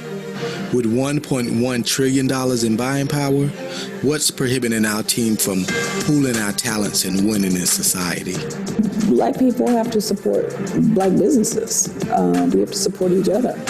Because if you understand how much our dollars are worth, then you understand what the power is collectively. We don't practice group economics. And because we don't practice group economics, it means we're always at the mercy of other people. We're the only one not doing what everyone else is doing, which is buying from each other first and the most and all the time. It's being done in other cultures every single day. The greatest sin that we continue to commit, you will always be oppressing at the bottom if you don't do business with your own people. It's just our mentality that makes us think that we can't get it. So look at all the people that's on top. They do business with what? Each other. We've got to learn that every dime that we have is important, valuable, and powerful in our hands if we educate ourselves. How many more families will get out of the situation of living check to check if you supported a Black-owned business in your community? So effectively, if I learn how to love you and I learn how to love my community and I see your success as my success, then me spending that money, I might see the $2 price difference as a net investment as opposed to a net loss. We live in a state of me. If it's not about me, I don't care about what's going on with anybody else. We have not found a way to get out of that crabs in a barrel mentality. We don't collect and recognize ourselves not only here, but also across the world. It ain't gonna work. It's just not gonna work. So ultimately, as black people, what we have to really understand is that it's very, very important for us to not think myopically, not think short-sighted, not think individual. We must think collectively, we must think long-term. So we gotta look at our predicament, and we gotta tie our economic predicament to our political predicament. And what is the political economy? It is the relationship between your money, how you save, how you spend, and how your money helps or hurts your political agenda. Building the Atlanta airport, the world's busiest airport. How did it happen? Because Maynard Jackson said 25% of this opportunity must go to minority contractors. 25%. Now you gotta understand, before he came to office, less than 1% of the money for city contracts went to black folks. So he vowed that, and everybody bought into that. The chamber bought into it. This is how we're going to do it. So the first contracts came up, and lo and behold, the Delta and Eastern Airlines and them couldn't find any black architects, engineers. So they had a meeting with the mayor, and they said, Mr. Mayor, we're going to get you 25%. Your 25% is going to be there. The bottom line is going to be there at the end. It's a big promise. We're going to be there at the end. He said, no, you're going to be here at the beginning. All the way through, it will be 25%. 2 weeks later, Maynard called him on the phone, called a meeting. They came back and said, I got this figured out. He said, wait, Mr. Mayor, you got it figured out? Nowhere in this country. We have looked. Architects and engineers do not exist to build airports. He looked them straight in the face and said, I figured it out because they looked at the plans, and 80% of this airport is nothing but a big driveway. And I think we can do driveways. When you put people to work, your money becomes the loyalty. Until we get our money together, we could keep on making documentaries, we could keep on writing books, we could keep on celebrating Kwanzaa, we could keep on doing Black History Month, we could keep on doing lectures, running to Africa, changing our name, locking our hair. But until our money is organized to benefit black people, we are nothing but a cultural mockery of what Africa used to be. Till we come into the realization that the money we work for, if we were wise and if we were frugal and if we were really cultured, we would understand how to turn that money back over into our communities. Instead of the dollar turning over 6, 7, 8 times before it leaves, in our community, it turns over within 6 or 8 hours. I don't give my money to anybody. If you get my money, you earned it, and that's what I believe that we as a community have to start doing. We have to start making people earn our money because they respect your money when they don't respect you. See the black dollar make the black community great. It makes the white community great with no prejudice and no racism, just dealing with facts. But because we misplace our economic priorities, we're at the bottom of the economic pie. So group economics are often difficult because people take concepts of the past and don't see themselves working collectively for a common agenda. We actually see ourselves working for a common person or a common ideology like a dollar. We don't see ourselves collectively expanding the power and the respect that comes from group economics. So you ever seen a flock of geese fly? It's one goose out in front, and everybody else is behind them in a perfect line in the flock. And when that one goose gets tired, it falls back, and another goose will go to the front. I said, then, what's amazing about these geese is that as an individual goose, they can only travel 8 to 12 miles per hour flying. But as a flock, they can travel up to 55 miles per hour as a flock. And then what's also amazing about these geese is it's always that one goose that's always in the back that looks like it's drunk, that's doing like this. What the goose is actually doing is looking at all the other geese to make sure nobody's tired. And if somebody is tired, it flies up under the other goose to keep the formation tight. So let's think about what geese have enough sense to do. They have enough sense to take turns in leadership positions. They have enough sense to work together so that they can fly faster and farther. And they have enough sense to have one person watching everybody's back. Imagine if we just had geese sense in the black community.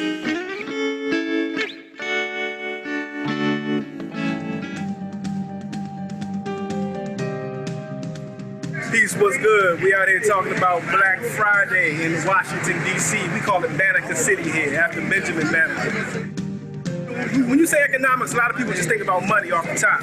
But economics is a social phenomenon. We have to learn how to, to socialize so that we, once again, trust each other and that we can put our faith in each other and we can spread these dollars around. You got to have trust inside before you trust anybody on the outside. And then your principles and your values got to be within that core of that trust. Trust has got to be gained in time, man. And if you look at other cultures like the Asian culture, the Hispanic culture, they've been taught, or even African cultures, they've been taught to trust each other in a collective group from birth. We can't even trust ourselves. Like, how often do you say, I'm not going to do that, and you find you doing yourself? You can't stay on your own diet. You can't do the thing. You're supposed to go to the gym. You ain't going, Every other community trusts their community. The Jewish community trusts the Jewish community for everything that they do. Ronald Reagan has a quote that I love. He said, trust, but verify. And so part of the way of building trust that can be verified, 3 steps. Number 1, authenticity. You're not going to trust someone who's inauthentic. I tell people I'm racist. I don't trust human race. I don't trust none of them. When you come from a place of honesty, a place of sincerity, where you can own your truth even if it doesn't look good, that creates a doorway that allows trust to take place. I've had people who just with this new book, they call, well, I don't do credit cards over the internet and I don't know how I can pay you. I said, look, I'll just send you a book. You send me a check when you get the book. And I had one sister say, you would do that?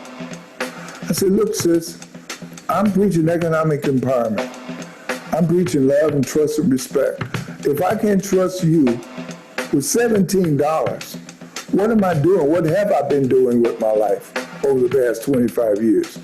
We start to really value and trust ourselves first and foremost. That's when I can begin to value and trust who is next to me, who looks like me, who has the same DNA that I have and has the same blood running through his veins that I have running through mine. And as we build a great foundation with ourselves, it helps us to be able to collaborate with those that are closest to us, which are our family members.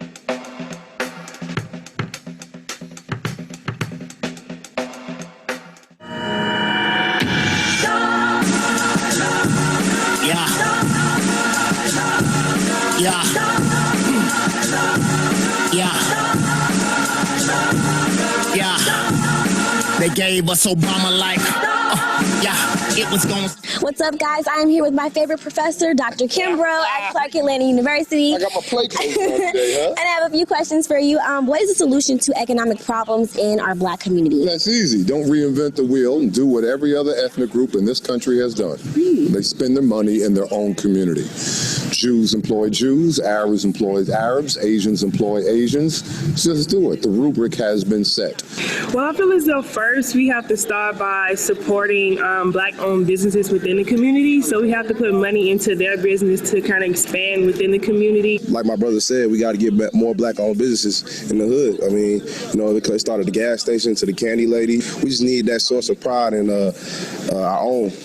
We are the 16th wealthiest country on the face of the earth. Our disposable income is close to $1 trillion. Do you have any idea how much $1 trillion is? The best solution for the economic problems in the Black community is knowing about your finances and learning financial literacy, and therefore learning how to budget, market, and do everything and have a full, complete handle on your money. Nothing positive will ever occur in a community that fails to circulate its dollars. That's us. Yeah. We failed to circulate our dollars. And then number 2, he said the man and woman who won't control his or her finances won't control anything else. So that's the bottom line. Organize your capital. This is a war against evil. Knievel.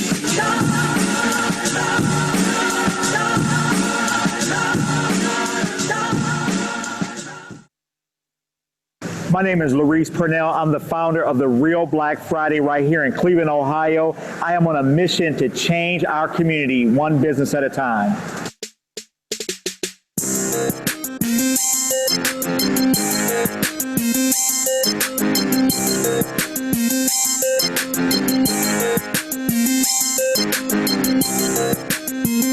I remember sitting in my living room, coming up with the concept, talking to my team and asking, am I crazy to do something like this? But I truly believe that the real Black Friday needed to do something that wouldn't just be a weekend, but it would be something that would have longevity, sustainability. It would help to create jobs. We're pulling walls down, man. We're throwing furniture away because new furniture is on its way. We're painting walls. We're getting ready to do roofs. Man, it's amazing, man.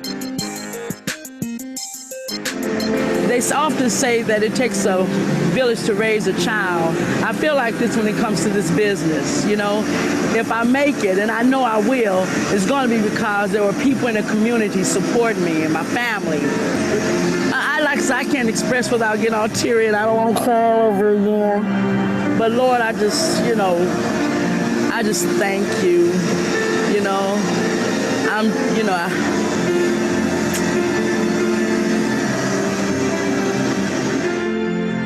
You know, I had this teacher that said, only the hood can save the hood.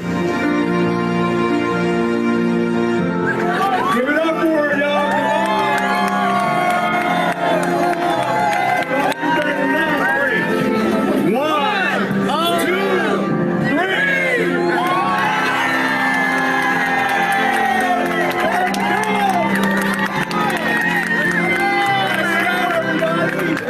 What will it take for us to clean up our community? The will to do it.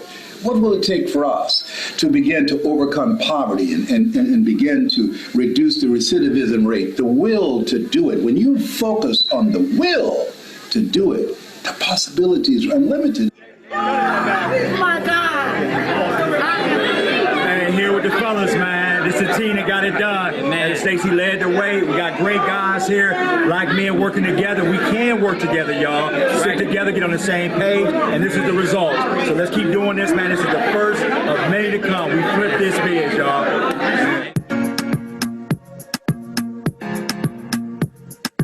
We have no excuse. We need nothing from no one. We have all the tools we need now to create an incredible life, to change the course of history.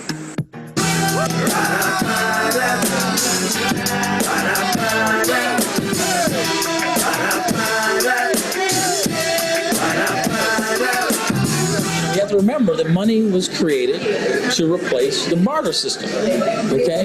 And money inherently was just a tool to stop people from trading turkeys and chickens and 7 potatoes for this or that or the other thing. So inherently, it only had the value that it was assigned at the time to replace a barter economy.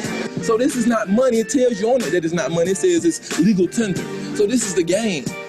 We the real money. As long as they can use something to get us to go do the real work every day. This American Silver Eagle says $1 on the back. This paper fiat dollar, our currency, says $1 on the back also. But in order for you to acquire this American Silver Eagle that says $1, you're going to have to give up 1, 2, 3, and this is a $20 Federal Reserve note. So $23 to equal the silver dollar, because 1 is money, the silver, and 1 is currency. How could we ever be richer than them? When they got the machines, they just print more of it. And we go out and work every day hard for it, they just print more of it. Your true freedom is your time, and when you give away your time to someone, for them to hand you a dead instrument, this is why you have 65-year-olds, 70-year-olds that are still working for this dead instrument. The wage of a king is gold. The wage of a lady or a gentleman is silver. The wage of a slave is debt. You got to get into entrepreneurship, or you forever gonna be a worker. You forever gonna be a slave. Slaves didn't work for free, I'll say it again. Slaves worked for food, clothing, and shelter, just enough to make it back to that plantation the next day. You said you never touched a slave. Touch me for 1 second, okay? Let me tell you something, okay? When I worked at that job for 4 years, I saw the master, I saw the overseer, and guess what? I was enslaved, okay? I had no modern day. I had modern day slavery. It's a whole different game, a whole different world, and what we've got to decide where we want to play. It's time for us to take some of that time that we spending on Instagram and Facebook and watching TV and take it into taking our ideas and turning them into empires.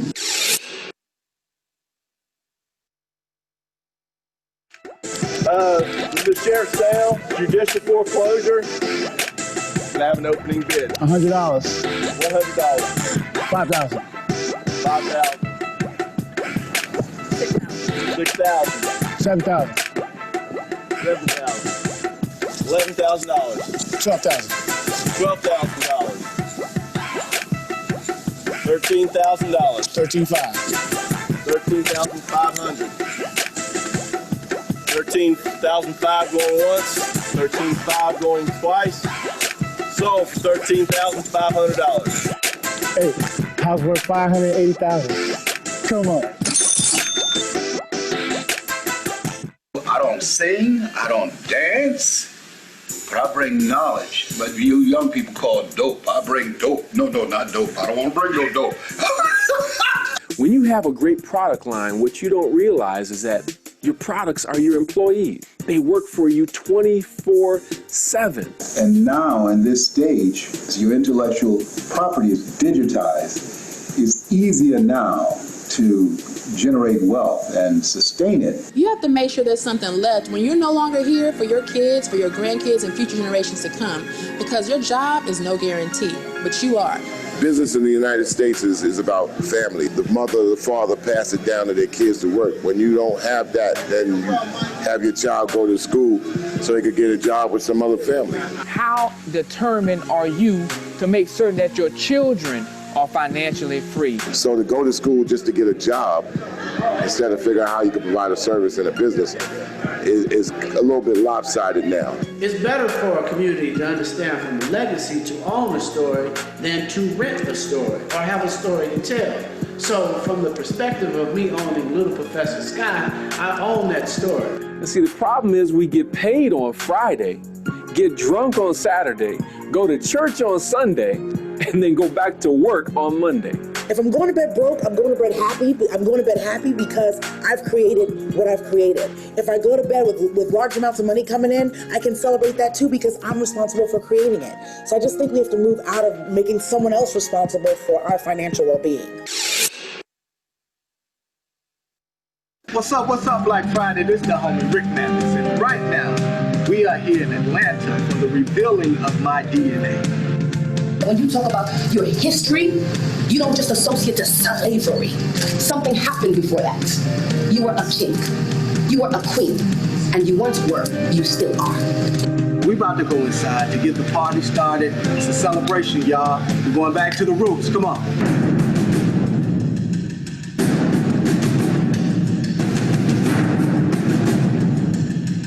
Only when you find out where you come from, the culture of your people, the food that they eat, the richness of your people, do you now understand your purpose in life.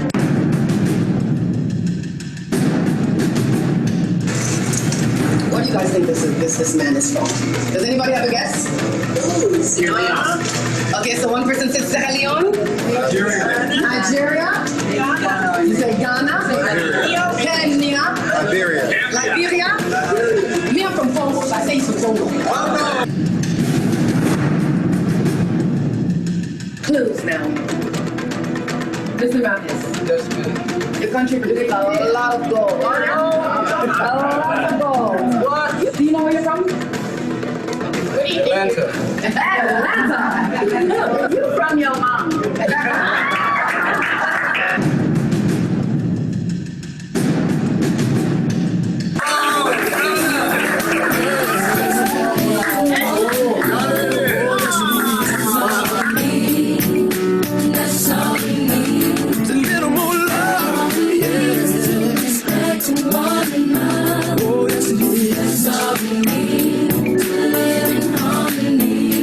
What about the people?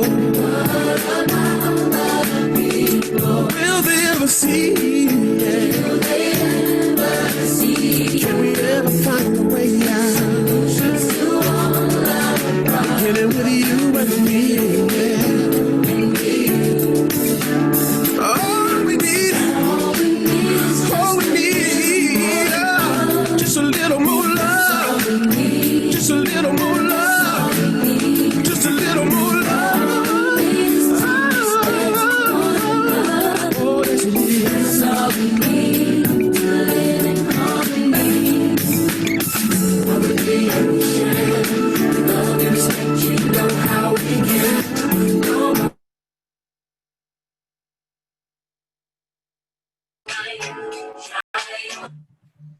All right, all right, all right. Everybody, did you enjoy the movie? What did you think? What did you think? Show Rick some love for putting together an extraordinary film. Let him know your appreciation. Express your Black pride in this amazing project. Rick is one of our great Black filmmakers out here, and that's why we created Black Movie Night, because we believe we should create our own movie stars. We should create our own cinematic legends. We should definitely be able to tell our own story, so we ain't got to go around apologizing for no reason and all this other stuff. So freedom is very important. Freedom is why we create this, and freedom is the whole premise behind everything we do in the Black Business School and Black Movie Night and everything else. And I just want to give you guys a quick follow-up. We're going to have a quick conversation with Rick about the project and about the film and all the great work that he just did. And also, I want to let you guys know that on the weekend of August 7th, we are going to host the first Black Stock Market Weekend. A lot of you have asked us to put something together. So what I did was I put together an 11-step Black Business School proprietary methodology for selecting the perfect stocks to add to your portfolio, how to grow your wealth, etc. So we're going to do it over the course of a weekend. It's a 3-day event. It's going to be digital, and you can actually get 48% off the cost of tuition for Black Stock Market Weekend on the weekend of August 7th. You can go to blackstockmarketweekend.com. That's blackstockmarketweekend.com. So for the next 48 hours, you can get 48% off. You know, in the Black Business School, we do our 48 for 48s for those of you who love the school and want to get in early and things like that. And you can go to blackstockmarketweekend.com and you can sign up, and it's going to be great. And there's a 30-day 100% money back guarantee. You're going to love it, and it bring your whole family, because it'll get you on a tremendous pathway for wealth. So without further ado, I want to talk to Rick about this awesome film. Man, I love the movie. Every time I watch it, it inspires me. I like the different angles that you took. So let's start from the beginning. In terms of just trying to get the project done, what was that like for you, and how did you get the resources? Man, so, in getting this project done, and first of all, I want to thank you too, man, for sharing your platform and having Black Movie Night. We need platforms like this so we can watch our story, we can tell our story, and we can have this moment with our people. In terms of the film and creating the film, man, pretty much was something that I knew I had to do. So in creating it, I called all my friends and my family. I think it was 2015, 2016, creating this film project, so I will talk to y'all next year. So it took about 9 months to create this project. I financed it myself, it was financed out of by the way, Rick, they're asking you to speak a little louder. I think that whatever microphone you're using, there's a lot of feedback on it, and so maybe speaking louder might help make sure everybody can hear you clearly. Can you hear me right now? Yeah, I can hear you. You might have to just elevate a little bit. So yeah, so I mean, the film was financed. I financed it myself, and had some creative ways of financing it. And it was just something that I knew we needed. It was done for our people. Like I said, we've never been taught about finances. We've never had a program, and when I say a program, I mean we've had things that have come along, but it has never been mandated that we actually show Black people how finances, how money works. What's the difference between real money and fiat money? It's things like that, that I had to learn on my own and learn from being around business owners and people that were financially successful. And I learned those things, and I felt that it was very important that I bring that back to my community, because right now, people, it's more important than ever that we get our money together, more so than money, really just coming together as a village, as a people, as a team. Dr. Claude Anderson said it best. He said, we're born to play on a team. If we choose to play on a different team, the team loses by default. or we choose to not play for the team we are born on, the team loses by default. And I know you know Dr. Claude Anderson very well. So we're all born on a team. At the end of the day, we got to play for the team that we're born on. Plain and simple. Well, I agree with you. I mean, I think that that's a great theme that you had in the film, and I liked. I remember the one part that stood out to me was when somebody said that we were the only group that was really taught to do business in an integrated way. Like we had to integrate. Like if we didn't include, our massa in our business, that somehow we weren't doing business right. And I hadn't really thought about that particular point.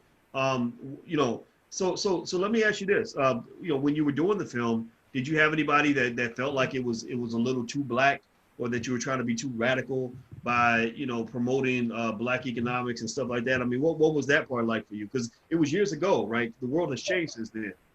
Well, I mean, you have the naysayers, man. You on that black stuff. Black people ain't gonna never learn.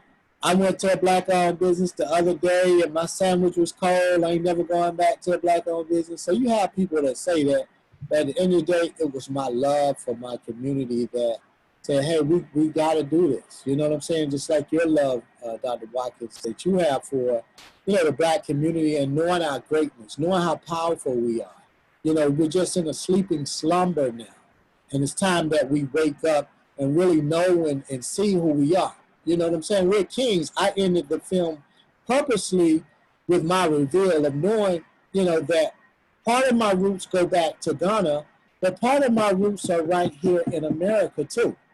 So I wanted to show that because a lot of people connect, kingship and all of that with Africa. So I wanted to show that, me being, me finding out that I am a Khan and part of my roots are from Ghana, it's just powerful. You know what I'm saying? It's powerful when you see that, and you see me sitting on being in stool, and you see me sliding on the slippers, and putting on the king's cape and all of that.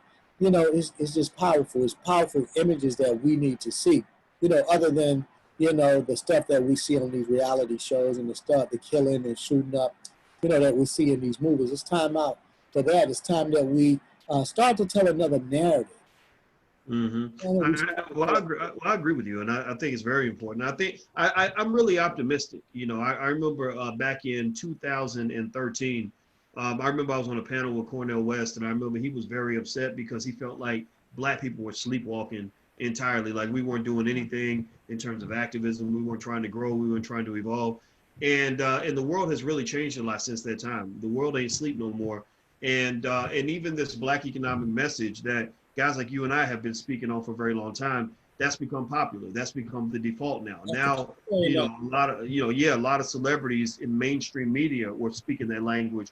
And to me, it's a dream come true, because I always dreamed of a day where guys like me would be, planning and plotting with people like Charlemagne the God on, okay, how do we get these candidates to respond to the black community differently? How do we, what are the economic issues that should be addressed? And I think that's really important, because what it shows is that we're gaining our sovereignty, right? We're not sort of leaning on letting, for example, Al Sharpton answer every single question for the black community. We're going to our scholars, we're going to our lawyers, we're going to our health experts, we're going to our social workers, we're going to our teachers, we're going to our mothers and fathers and people in the community and our activists to really figure out what the comprehensive plan is for the community. And I just love that. And I want to just tell you this, man. Shalad did. A few other people are asking where they can get a copy of the film. What's the website that people can go to dig in and get a copy for themselves?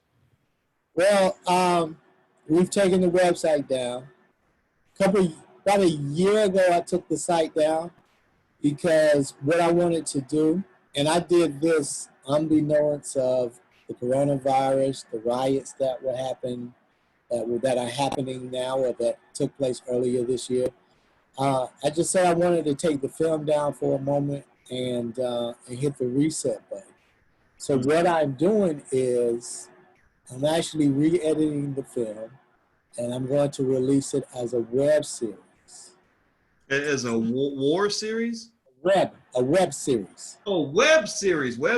Oh, I like that. Very nice. So what you guys will see, so you saw, Black Friday, the remix. There's actually 3 installments. There's the film Black Friday, There's Black Friday the remix, and then there's Black Friday Part 2, which we traveled to several countries around the world. You know, as you saw at the end of Black Friday the remix, that I found out that my DNA goes back to Ghana. So in Black Friday 2, I actually traveled to Ghana and actually went to the slave dungeons and, you know, had that whole experience, you know, grown men boohoo crying like babies, you know, when they go into the slave dungeons, you know what I'm saying? So what I'm doing is I'm releasing this as a web series later this year. So I took the film down and actually stopped selling it as a DVD because right now everything that we see is through this. Okay. Want to take it digital, so you'll actually be able to have the film digital and have the film be able to view the film on your cell phone this year. So we'll be releasing that later this year around Black Friday. It'll be a web series, and we're adding some new elements to it. You know, we're bringing the conversation. As you can see, you know, the thing that I find most profound about the film as I watch it again, because I haven't watched this film in a while. What's that? The thing that I find profound is that I did this film 5 years ago, and it's as if I did this film yesterday. Because if you look at the riots, you look at the conversation, you look at what's going on today in the world, you know, it's more profound now in 2020 than it was in 2015 when the first installment was released. Right. You know, because, you know, you have so much more going on now. And so it's like, you know, it's like it was very prophetic, you know, in producing this film in 2015. And now you fast forward to 2020, and the same thing is still happening. You know what I'm saying? We went from Trayvon Martin and Alton Sterling now to George Floyd. Mm-hmm. You know what I'm saying? Yeah, but I think that is like the fact that the internet has created a culture, right? Where we're highlighting things that have always occurred, but now everybody has a cell phone, so that becomes kind of a thing. You know, police killings are more likely to go viral. And what's interesting to me is, as a person that lives in Chicago, I think that what we have to also make sure that we do is control that conversation, so we don't get so caught up in police killings and we forget about that little 3-year-old girl who got shot in the head yesterday in Chicago. You know, and maybe the person that killed her wasn't a cop, right? You know, and so it's kind of an interesting sort of thing in that that I don't like the fact that other people are shaping what should matter to us. I think that we should decide what matters to us, and that's it. And also, someone was asking, Herc was asking about possibly showing your film to churches or youth ministries. So you said the website's down. Is there contact, a way people can reach out to? Yeah, you can follow me at Rick Mathis. That's on IG, that's on Facebook. And we'll be releasing information on the new film, but also, and I'm going to let you guys in on a little secret. I was over at the studio today, and Dr. Watkins, I shared this when we were at the studio when you were here in Atlanta a couple of weeks ago. So here's the thing. What we're going to do is I'm re-releasing the film as a web series, but we're also starting our own Black QVC. So a Black QVC, like so shopping. QVC, for people to understand what it is, it's a Black home shopping network. So we'll actually be producing that content in the studio that's here in Atlanta, Georgia. And, you know, it's so surreal. You know, today we were actually down in one of the studios, actually setting the set for how it's going to look, you know, and then to come here today and then show the film is just, you know, it's like a surreal moment. And, you know, I'm just excited about it. I mean, when you look at the film, this film, Black Friday, and you see the poet Infrared that did the piece, Where's My Receipt? You know what I'm saying? Where is my receipt when I built America? And, you know, and we continue to build and we can continue to innovate. You know what I'm saying? So it's time that we start circulating those dollars and build our own economy and build our own stuff. You know, all those brands that we hold in high esteem that mean so much don't mean nothing.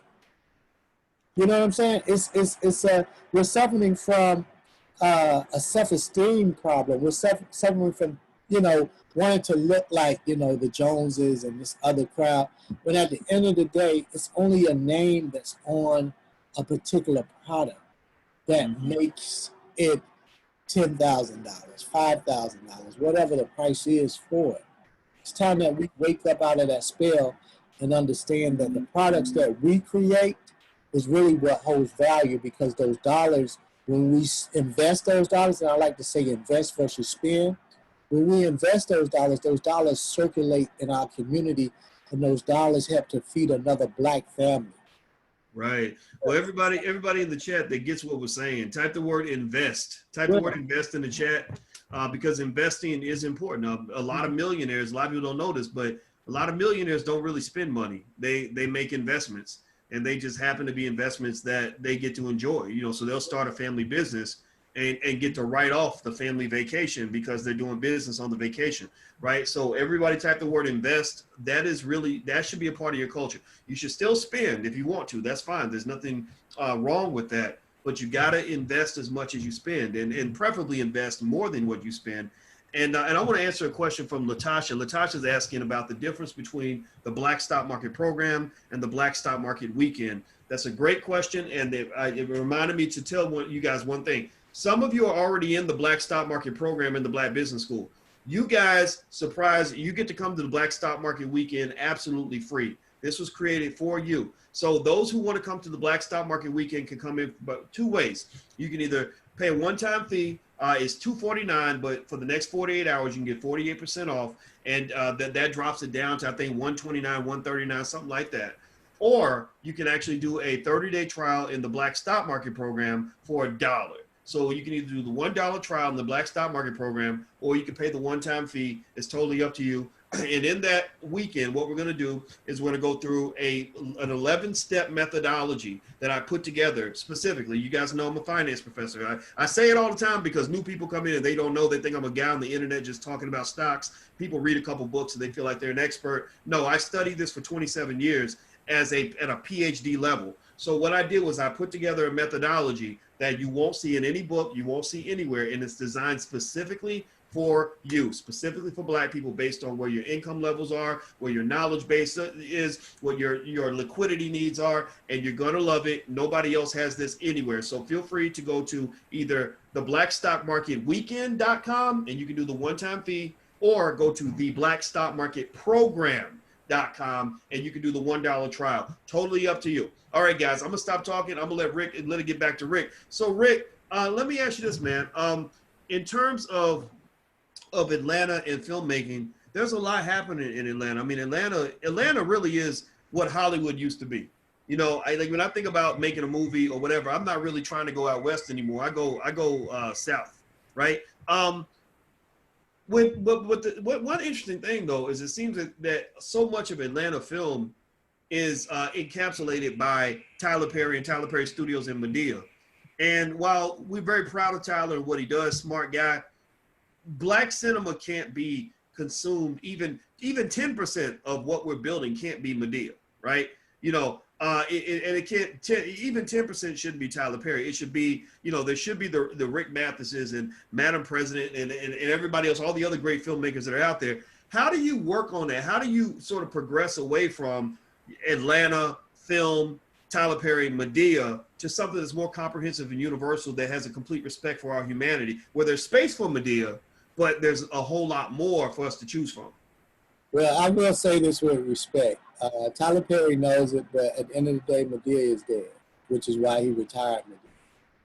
Okay. Even though that story has been told, that story is not going to be sufficient in this particular day and age. So wait, so Medea ain't coming back? No more Medea? Medea's Christmas, Medea, Pooh, Halloween, none of that?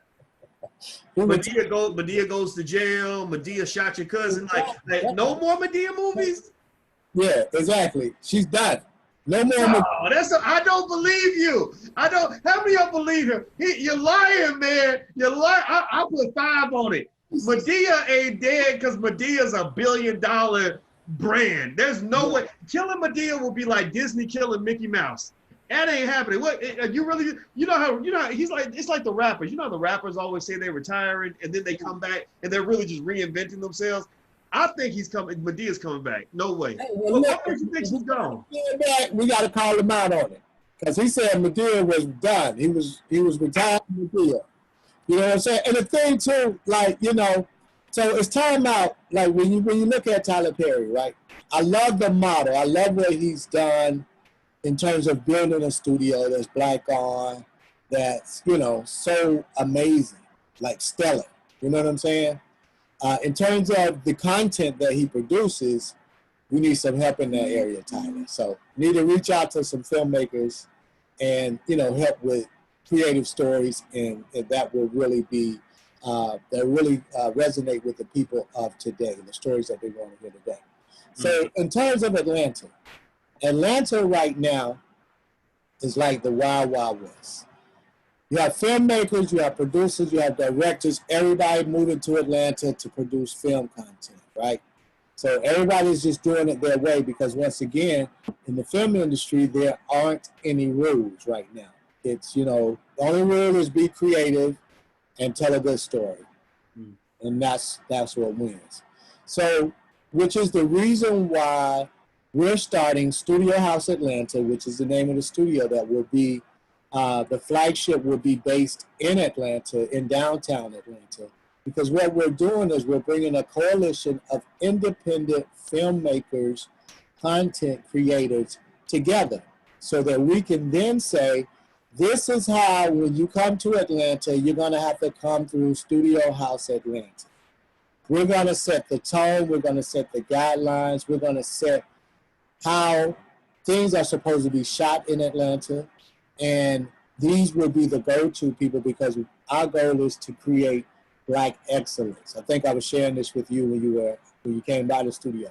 Our goal is to produce Black excellence, whether that's photography, whether that's video, documentaries, commercials, stellar top stuff. So when you come to Atlanta, we will be one of the go-to, not saying that we will be the only one, but we will be one of the go-to people that says, hey, you come to Atlanta from New York, you come to Atlanta from LA, and you need to have content produced, go to Studio House Atlanta.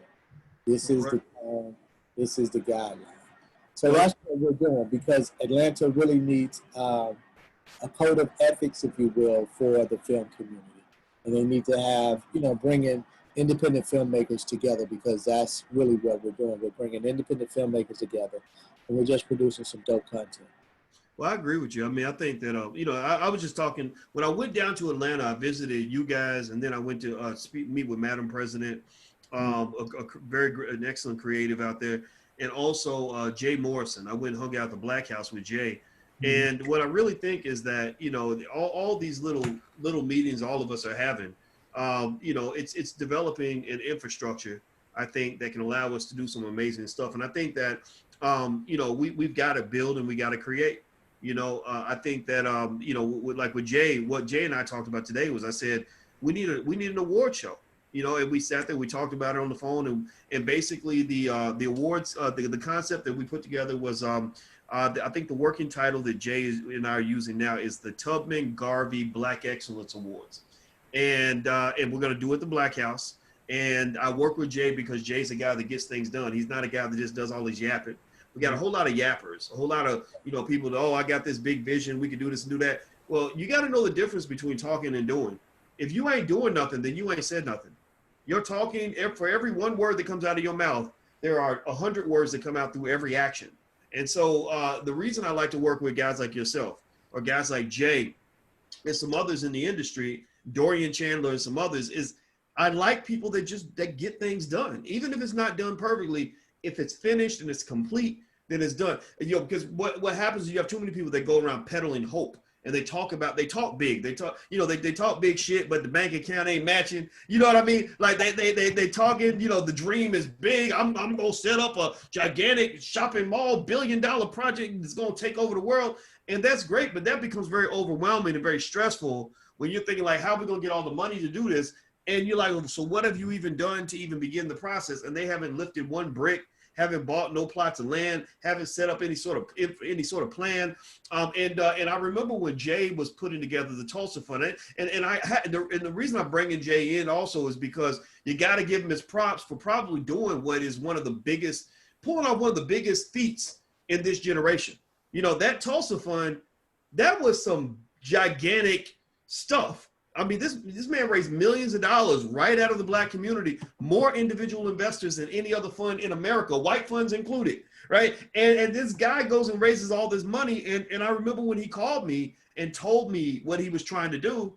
And I listened, and I said, and I told Alicia, I said, he really dotted all his I's and crossed his T's. I think this guy might really do it. And I said, well, if you do it, I told him what I tell everybody. I said, well, if you do it, give me a call. I'll back you up.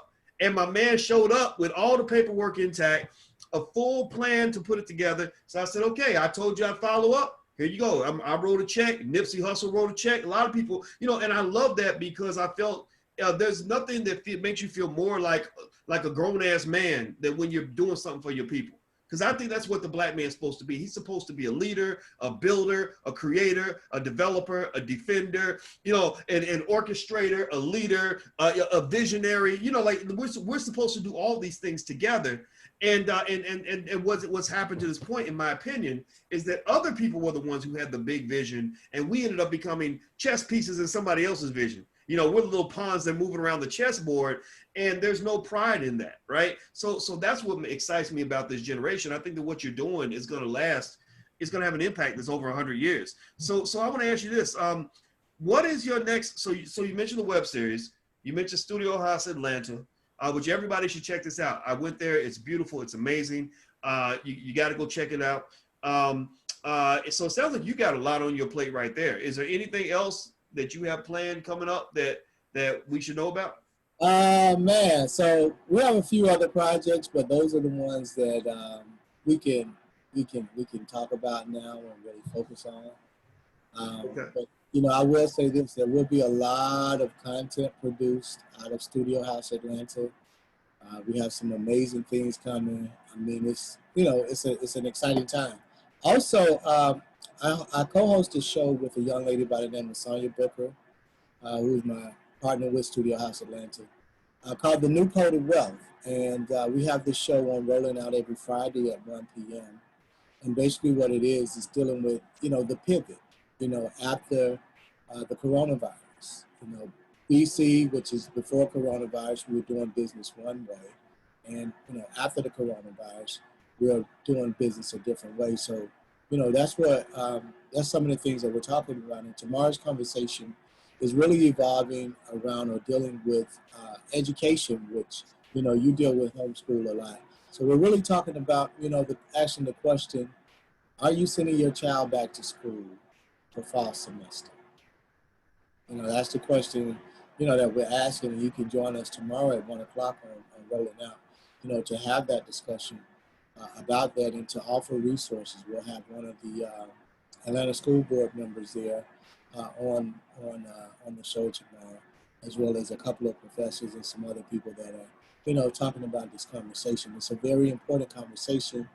And I think we're at a pivotal time now because school has been like this, you know, if you're looking at the rhythm.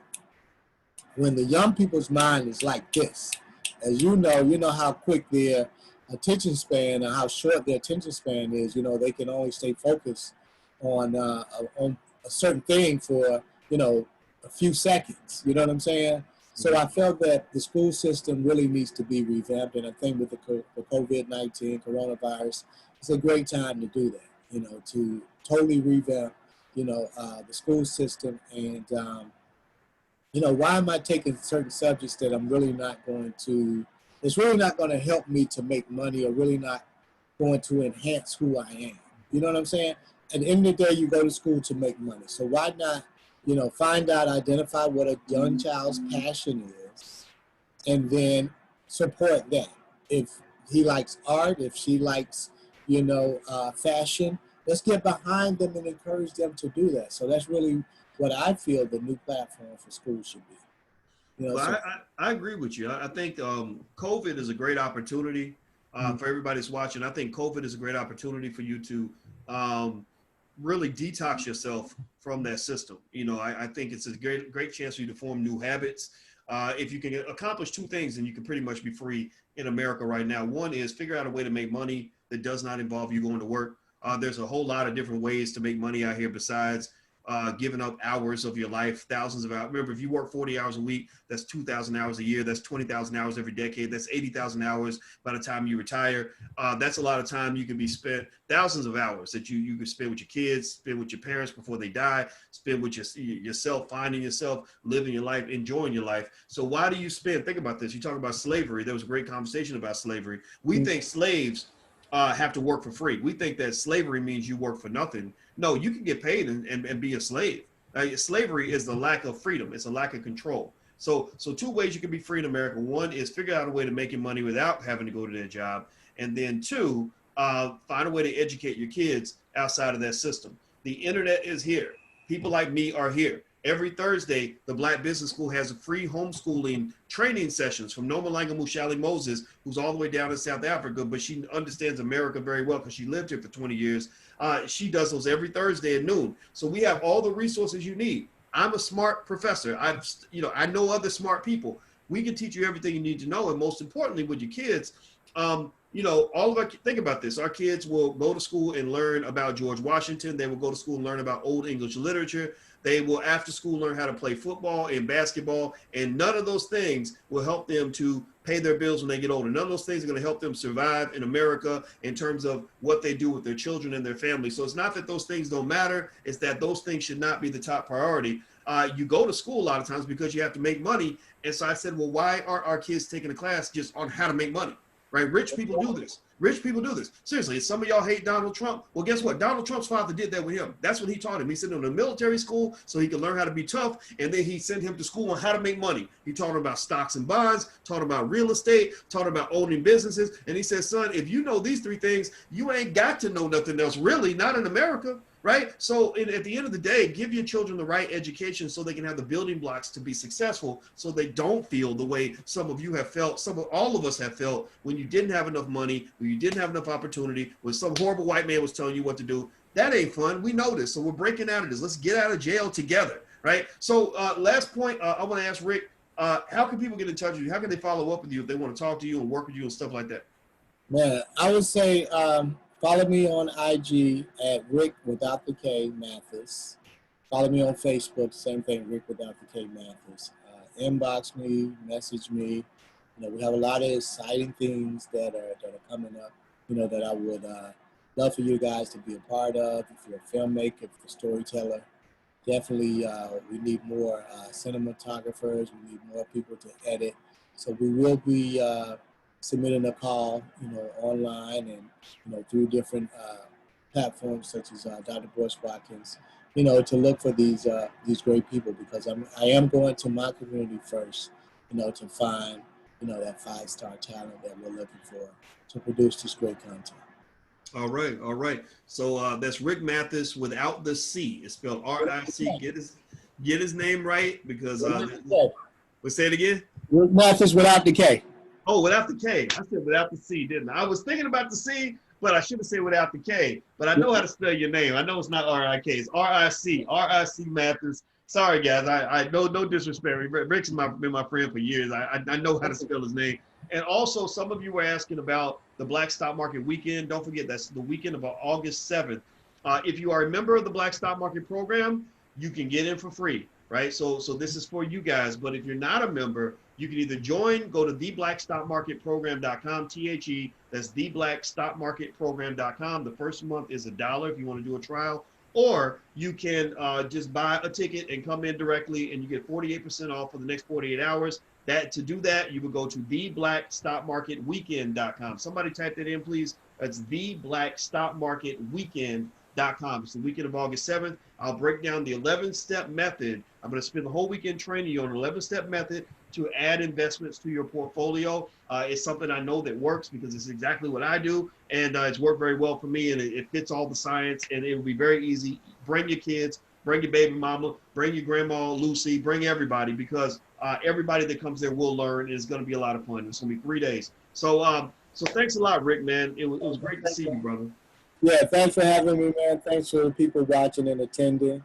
You know, looking forward to the exciting things that are coming. And also I want to thank the people that, you know, helped to make Black Friday a success. You know, everybody from the producers that are involved with the film, the editors, the cinematographers, you know, the people that carried the film in bookstores and places like that, you know, and the entire cast that was, you know, in Black Friday. You know, we got some exciting things coming up with Black Friday, and you know, can't wait to share it with you guys.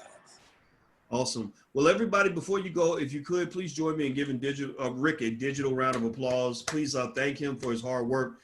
This brother's been working for years on this project. I met him back probably 2015, 2014, something like that. And I saw Black Friday 1. And I remember when I saw it, I was a little jealous. I said, how come nobody asked me to be in it? But then what was funny was that I didn't even say it. Sometimes I have these thoughts and I don't let them out. I was like, man, that wasn't right. They didn't ask me to, but I'm kidding. But no, but they did actually reach out. You did reach out. And I thought that was great, but I was kidding. If you didn't have, you ain't got to have me in the movie.